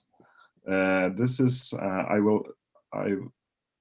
Thomas will say something more about that, because it's okay. It's essentially it's a network adapter for the Atari 8-bit machines, but it's actually a lot more than that. You can think of it as an I/O coprocessor. It provides a Wi-Fi adapter based on the ESP32, plugs into the back of the machine, and can not only provide a complete network adapter, but it will emulate every single Atari peripheral that plugged into that port ever made at once. So it consolidates all those things and provides network connectivity. And I think what Peter is trying to insinuate here is there may be people that want this for the VCS. That'll be an interesting way to see if I can bridge that across. Whew. I think it's a great way to solve the controller issues also. I can see tremendous uses for something like that. Oh yeah, absolutely. There is Bluetooth on it. So of course, yeah, we can take and use some we can attach wireless controllers that way. Absolutely. It'll be interesting to see how this problem gets solved. I can say that I think this is a kind of modern retro computing, because in the future, it's similar to IoT. Internet of Things, because we can connect any device to internet. For example, old our favorite microcomputers, right, and bring them to the internet and feeding them data from the network. Makes sense to me. I think, there's a lot of room for something like that. And it is interesting. It's very interesting to me, the amount of interest there is still in the classic gaming and what's going on with it. And the idea of modern retro programming, the idea that we can take that, that system as a basis and still innovate with it, improve on it, in some ways is a tribute to what I was talking about, that how open the design is. Yes. It's what they created with the 2600 is something that still you can expand with. You can still add to it meaningfully and create something. It's a fun hobby. I mean, for people who are really into tech tinkering, there's a lot you can do with the 2600 that's just fun. I mean, it's just a fun challenge to meet. I as someone, I've written code for the VCS and for dozens of retro computing platforms, and I can honestly tell you, coming from that side of it, it very much is catharsis, because I spend my day jobs working on platforms and designs that are so overly complex and abstracted that I miss the intimacy that I have with early microprocessor type designs and writing directly to the bare metal and literally being able to take and do something with these smaller machines that doesn't take a team of 4 people and $20 million to execute. Yeah, the scale. That's, sometimes I talk about how the gaming industry has come full circle. And what I mean by that is that, it was originally one person doing one screen games on a small console. And there was a beauty to that. There was a purity to that. And as console programming grew and grew, and now it's way, way, way beyond the place where anyone can afford to do a game on their own, or any one person can do a console game. It's just, you can't deliver it. It's just too much to do. Nope. But then console gaming headed down this path, and then handheld gaming, it looped off. And handheld devices and app-based gaming and things like that has recreated a situation where one person can make one game. Although the 2600 as a platform is still a system where one person can make a game, and you can still realize that vision. But this idea of one person being able to actually explore and execute a concept, that's what creates growth, right? That's where new game ideas come from typically. It's hard to take $100 million investment and convince people to do something entirely new that no one's ever heard of before. And yeah, sure, it'll make a lot of money.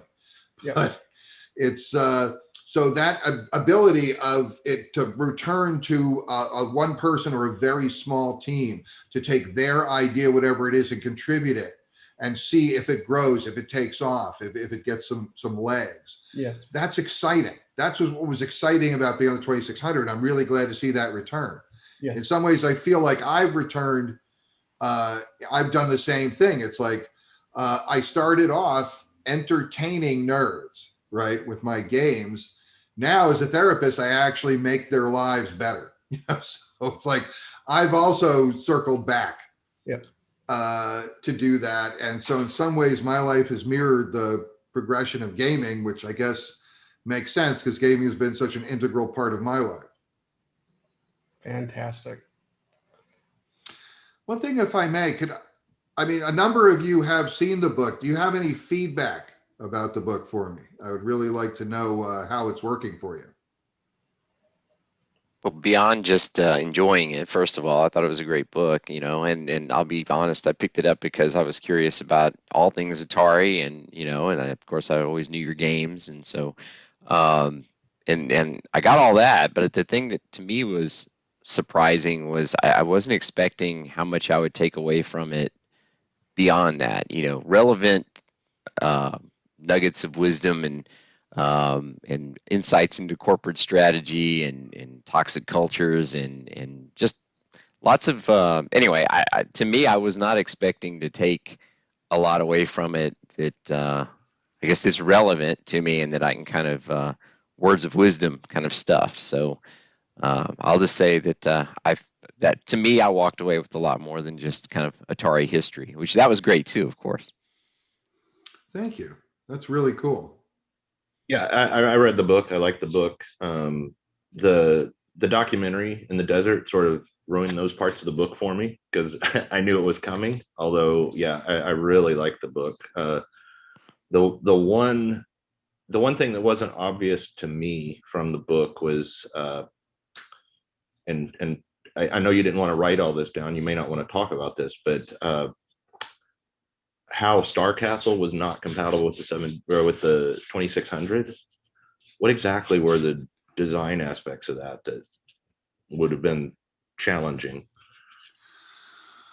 Well, the main problem that I had, that's a really good question. I mean, I'm fine with that. It's the problem with is the concentric rings, right? The way the game was designed, the concentric rings and being able to knock blocks out of it and how those release some of the hunter drones and the way that goes, having concentric rotating rings, or just even having concentric rings on the 2600 at that time, was either you have to do it in play field, which would be incredibly blocky, and to have separation, you have to use almost the whole screen to get a few rings. Or you need to find a way to use the missiles in a very creative way and hard to redo it. And it would look very chunky. There would be a lot of stair stepping. You wouldn't get a real rotation. I couldn't see any way to do it with a real rotation. So here's my feeling was that to do Star Castle at 2600 would take too much of the screen space. Either you could do it really, really small in the center of the screen, and that's wasting a lot of screen space, in my opinion. Or you're gonna, because the action is gonna be so limited, or you're taking so much of the screen space that there's not much room to run around the outer rings, and then you're kind of constrained. And I think that's when they did finally do it on the 2600, it does consume a tremendous amount of the screen space. And to me, that just didn't seem like it would be an interesting thing to play. It's not that it's impossible to do. I think it's impossible to do well and to have, and then the play experience that you get, because the play experience of Star Castle itself was about running around in the space and approaching and finding ways to attack and having that flexibility. And I didn't see a way, that the graphics that came up would be interesting, as opposed to just looking like kind of messy. And I didn't see a way to have enough space on the screen to really effectuate the gameplay in a way that would feel satisfying. So those were the primary reasons. Also, there was no color in the game, but that's not really about the play or the implementation. Yeah, I would also say that my experience with ET was exactly like Ernie Klein's. I got it for Christmas. I loved it. I thought the graphics were incredible. I thought it was big, much bigger than I would expect an Atari game to be at the time. It had a title screen and a little theme song. You didn't make the title screen, did you? Did somebody else? No, I didn't. No, my Jerome Demurit, my graphics designer, did the title screen. Okay, and I never really thought anything bad of it until later on the internet. Much like you said. So it was like what I read Ernie say. It was exactly what my experience was. Yeah, there were a number of people who had that experience. There were plenty of people who had a horrible experience with it. I never challenge people when they say they don't like it or they think it's a horrible game and stuff. I mean, I always respect the player's opinion. What's interesting to me is the number of people who like to tell me it's a horrible game, and what I like to ask is, have you ever played it? It's amazing how many people will tell me it's a horrible game and then they haven't played it. Yep. And I was thinking, well, that's interesting. It's nice that you have opinion on something you don't know anything about. And as far as it being a horrible, it wasn't a horrible game. You were under some insane time constraints to get this thing built. So there wasn't enough time. There wasn't very much time to polish. And this was ultimately proven out when somebody actually went back and patched the game to fix things like the collision detection for the pits and stuff, and it made the game a lot better to play. Well, that's a funny thing when people blame the collision detection, because the truth is, and I think people have published stuff about this before, not me, but the collision detection in ET is perfect, okay, because it's 100% hardware collision detection. Yeah. So what's interesting about it, though, was that, and this is one of the weird things about the 2600, is that the real problem with the collision, because I agree that perceptually there's a problem with it. And the problem is that the graphics were good enough in the game that people expected it to work like actual characters and people. Yes. And people, when you touch something with your head, you don't expect that. You don't expect to fall into a pit when you touch it with your head. You expect to fall into a pit when you touch it with your feet. Yes. But part of the challenge of the game was to have to navigate through some of the tighter spaces. And it was an eye-hand coordination thing, and that was part of the gameplay. But people, and in most other games, you get the idea that if any part of this thing touches any part of that thing, that constitutes a collision, and you should avoid it or try to make it happen or whatever, right? Yeah. For some reason with ET, people wanted it to be like it was real, physically real. Yes. Which didn't happen in a lot of VCS games right at the time. So in a way, there was a problem with the psychological collision detection, yes, which people registered as a problem with the technical collision detection. Yes. But it's a valid point, right? It's that the point is it created expectations in people that were not met. And that's never a good thing to do in a video game. No.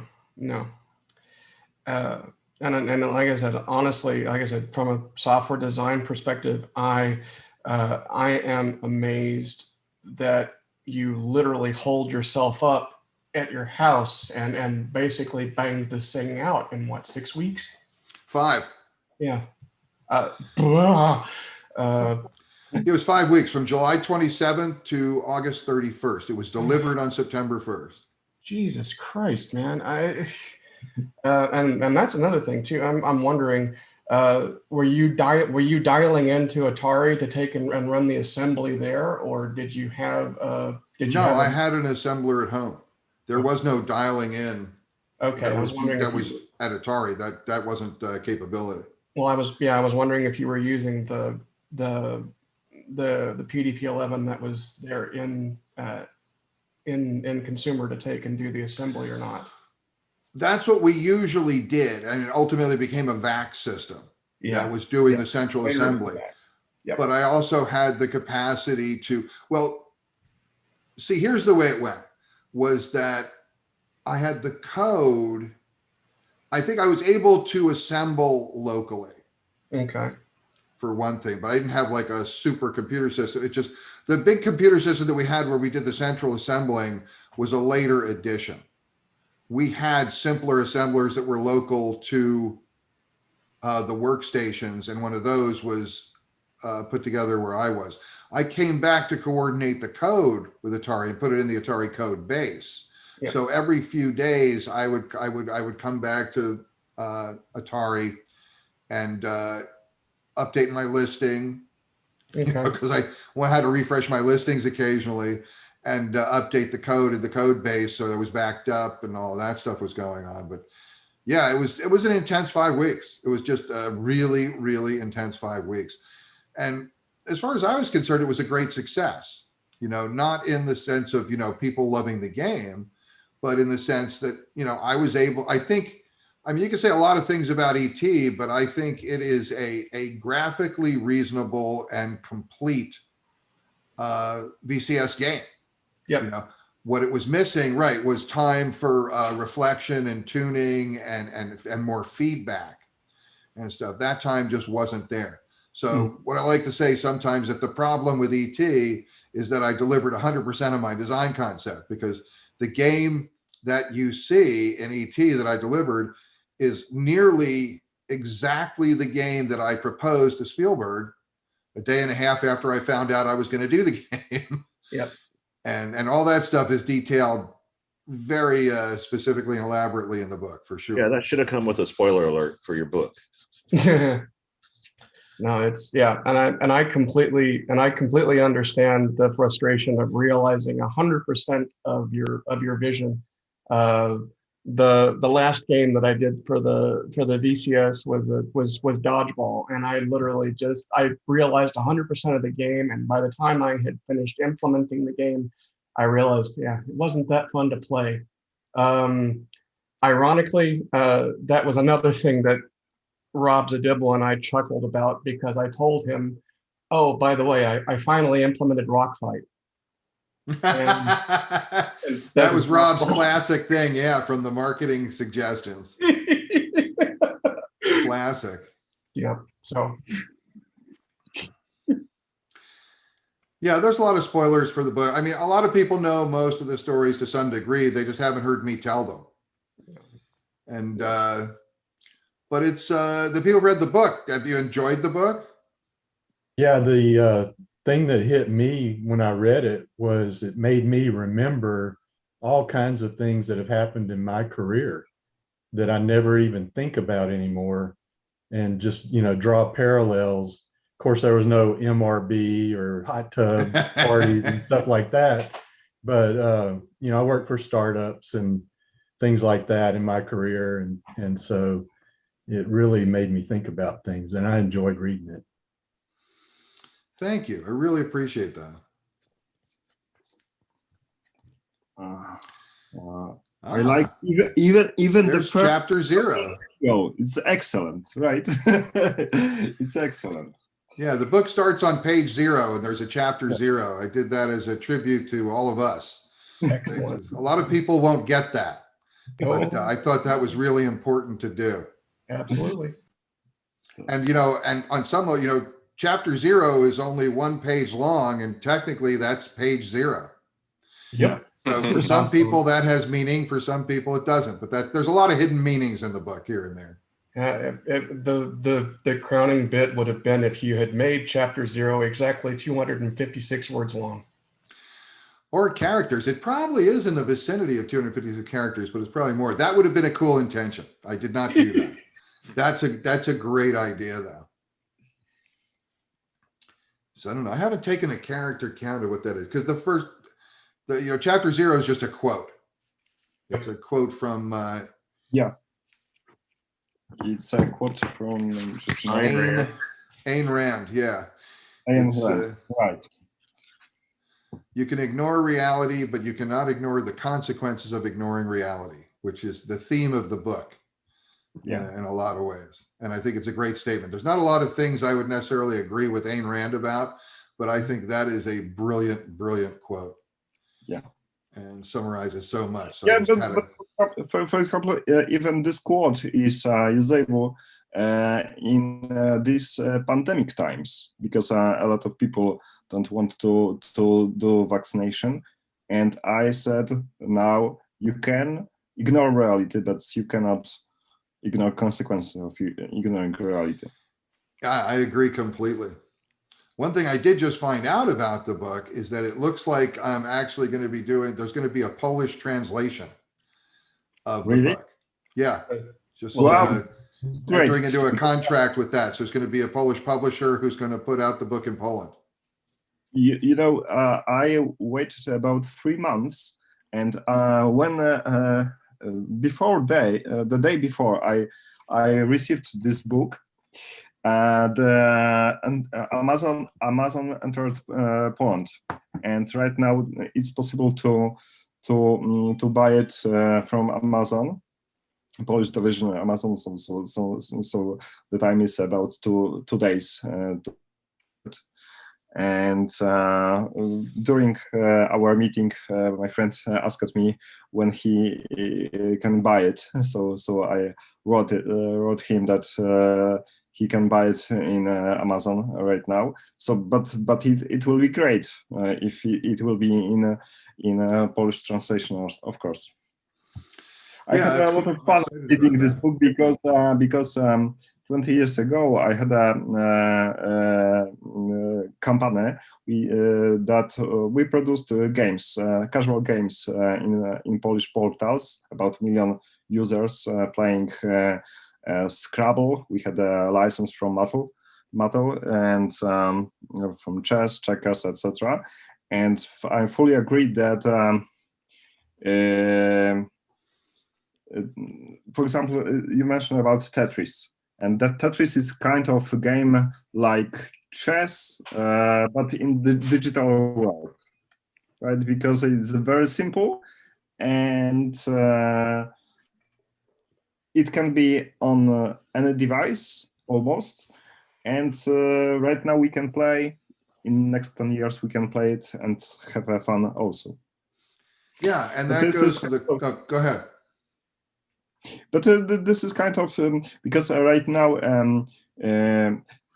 I think that 40 years ago computer science and game industry was more close to entertainment companies, because Atari Warner was an entertainment company, right? Right now companies that are producing games is rather startups that try to hire a lot of programmers that rather are not artists but code binders, and try to make a business with cash from investment funds.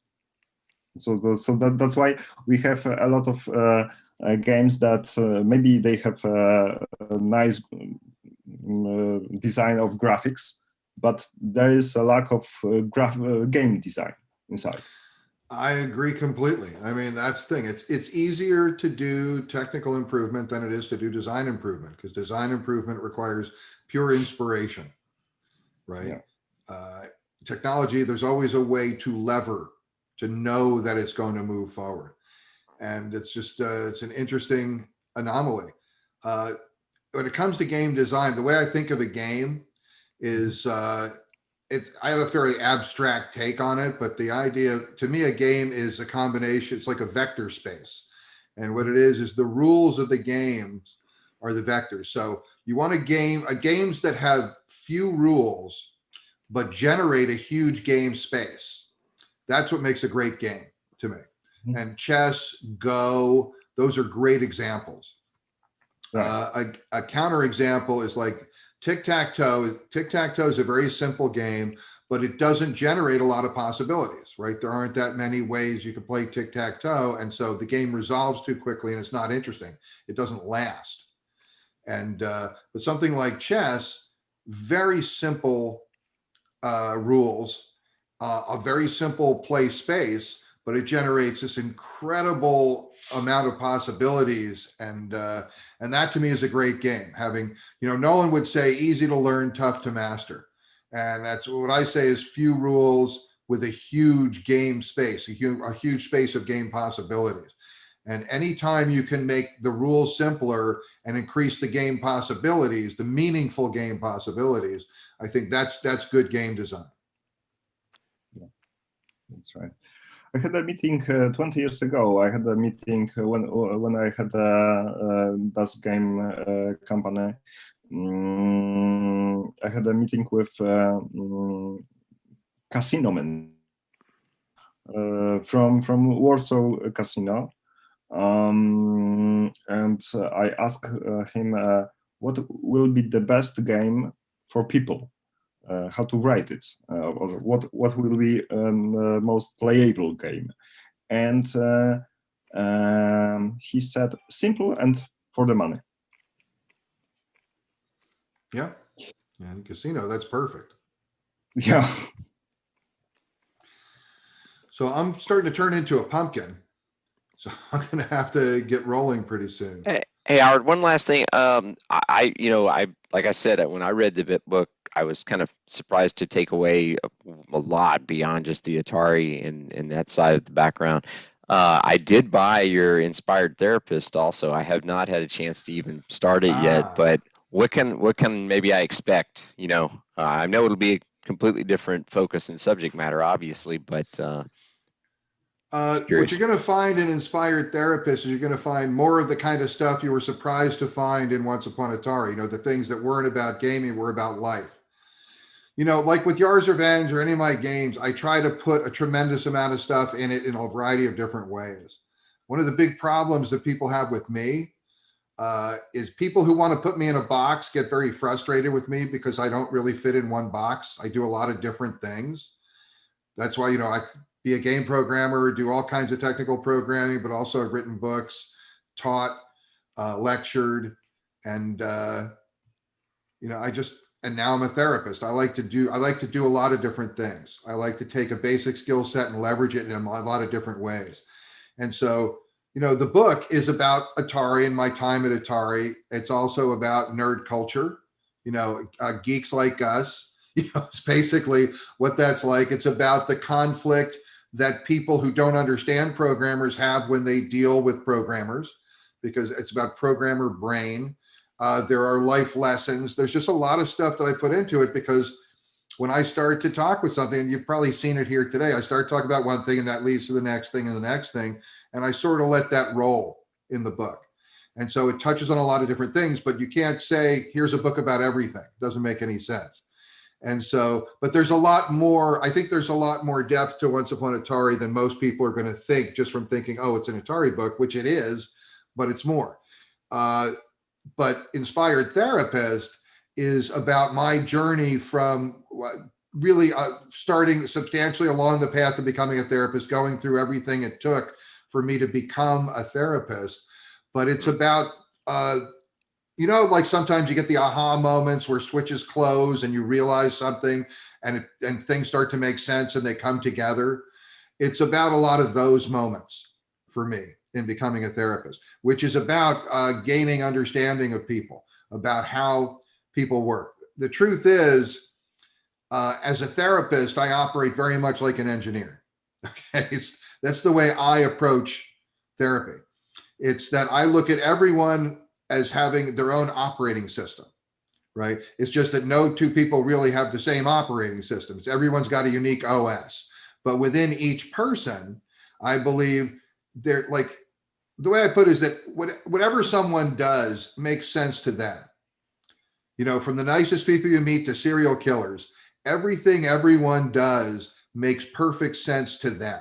And if you want to help someone, if you want to work with someone, you need to understand their sensibility. You don't sit there and go, hey, what you're thinking is wrong. You know, you need to think this way, because if they could just think that way, they would, and they wouldn't have a problem that they're dealing with. The reason people have problems is because they need to approach things in one way, and there's probably other ways to approach it that they don't necessarily see. So the way I look at it is, one way to look at doing therapy is what I'm doing is I'm helping people work on their API. You know, I'm helping people expand their interface so they have access to more routines, more possibilities, and then they choose which method they want to use to implement something. Because I think for most people, having issues and problems isn't their inability to deal with something or their inability to make good choices. I think it's more frequently about blind spots, right? There's things we don't see. There's usually, the best example of this that I could give you is logic puzzles, right? We all know, probably many of us, I think, probably enjoy doing logic puzzles. And we can all probably remember a logic puzzle that we couldn't solve. And so it was a really hard problem. That was a tough problem. I couldn't think it through. And then I look up the answer. And once I know the answer, now suddenly it's an easy problem. So this problem went from being an impossible problem to being a trivial problem, but the problem never changed, right? So what changed? What changed was me. I changed. I added a new way of looking at something that I wasn't able to access before. And to me, that's the solution to virtually all problems I have in my life, is that if I can expand the number of perspectives I can take, if I can truly expand my point of view on something and see it in a fresh way, I'm increasing the probability that I'm going to find a good solution to whatever situation I'm dealing with. So that's my approach. And so when I say it's like an OS, you know, OSs have some routines and they don't have others. You can make some calls in some OSs that you can't make in others. And some OSs have special calls that you haven't seen in other ones. It's just a question of, can I expand your interface? You know, can I figure out what makes sense in this world and see how to expand that perspective to incorporate new stuff? And if I can do that, usually it's very successful in the people I work with. And so Inspired Therapist is a book that's like a collection of these kind of realizations, of new perspectives to take on things. I hope that answers your No, question. that's perfect. I'm excited to read it now. That's what I was looking for. Because again, those little tidbits and things like that to take away from the Once Upon Atari, they were very, I don't know, to me, hard hitting. I think of them as very like mentally quotable. They're things that I can take away and think about. So that's actually perfect. It's actually what I'm looking Thank for. you. I mean, I really appreciate that. I mean, the idea that you're going to read something I wrote and take something away with it, it's going to stick with you. That's the nicest thing you can ever say to an author, right? Is that there's something I gave you that's of value enough that you carry it with you. That I really deeply appreciate that. Thank you. Thank you for writing it. Oh, it's my pleasure. That was actually, if I would have known how much work it was going to be to do this book, I don't know if I would have done the book. I like to think I would have, but this was a lot of work to get this to the place where I felt it was okay to put out there. But I'm really glad that I did do it. And all I would say is that, yeah, absolutely everybody, please get this book. Please get this Once Upon Atari book. And if you like it, please go and review it and give it 5 stars and tell everyone. And if you don't like it, it was very nice to have chatted with you. I'm very happy that you remind me. I've just placed an order. Oh, thank you. I do appreciate that. I forgot to order. I've seen it on Facebook, the announcements, but forgot.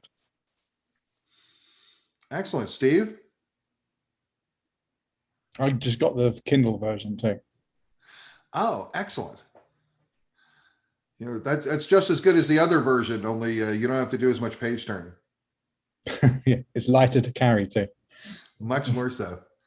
I always like that idea of people who think, boy, this laptop's pretty heavy. I need to delete some files. You know, it'll be easier to carry.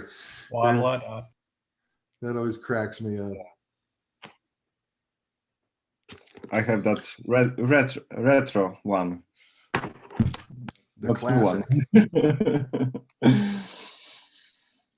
Yep, you can get it on Amazon. And if you want to, you can go to onceuponatari.com and I can send autographed copies if people prefer that.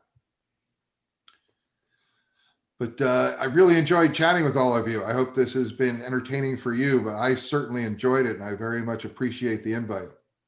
Likewise. Definitely. Thank you, Howard. Thanks. Definitely appreciate it.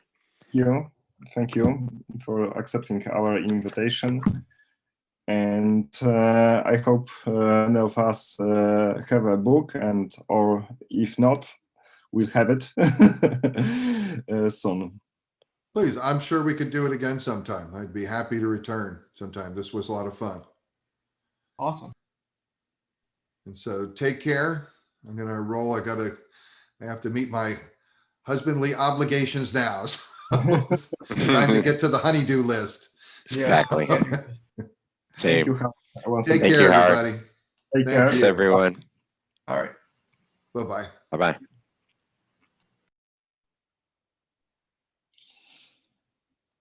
Oh, no, that was fantastic. Yeah. Yeah, that was great. He's awesome.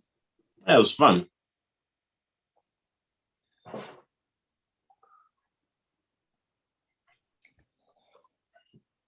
So I will talk with Gavin tomorrow. I think we will be able to invite more super guest speakers soon in next month and the next one. Gavin said that he has contact with Sierra Online founder. Probably we will have also contact with author of Montezuma's Revenge with Jagger. And I've talked with people from CD Projekt. So I would like to invite CEO Michał Nowakowski for the meeting in the next weeks, months. So I hope we will have more fun with those meetings. Excellent.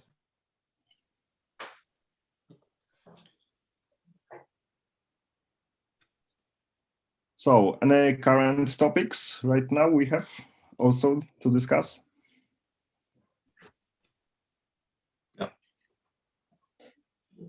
Well, I appreciate you putting this on. It was quite fun, and the backstories he's got. And I bought the Kindle version, when it came out, and I had to go check because I forgot I had bought it. I haven't gotten to reading it yet, but now I've got more reason to go ahead and read it.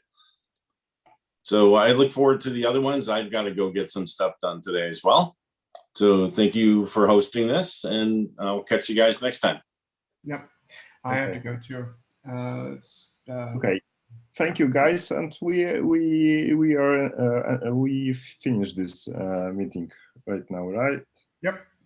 Thank you, Thomas. Thank you, Jason, for co-hosting, and thank you all of us for participating. Thank you, and we will inform you about next event soon. Excellent. Sounds good. Thanks. Okay. Bye bye. Yeah. Bye, everybody. Bye bye.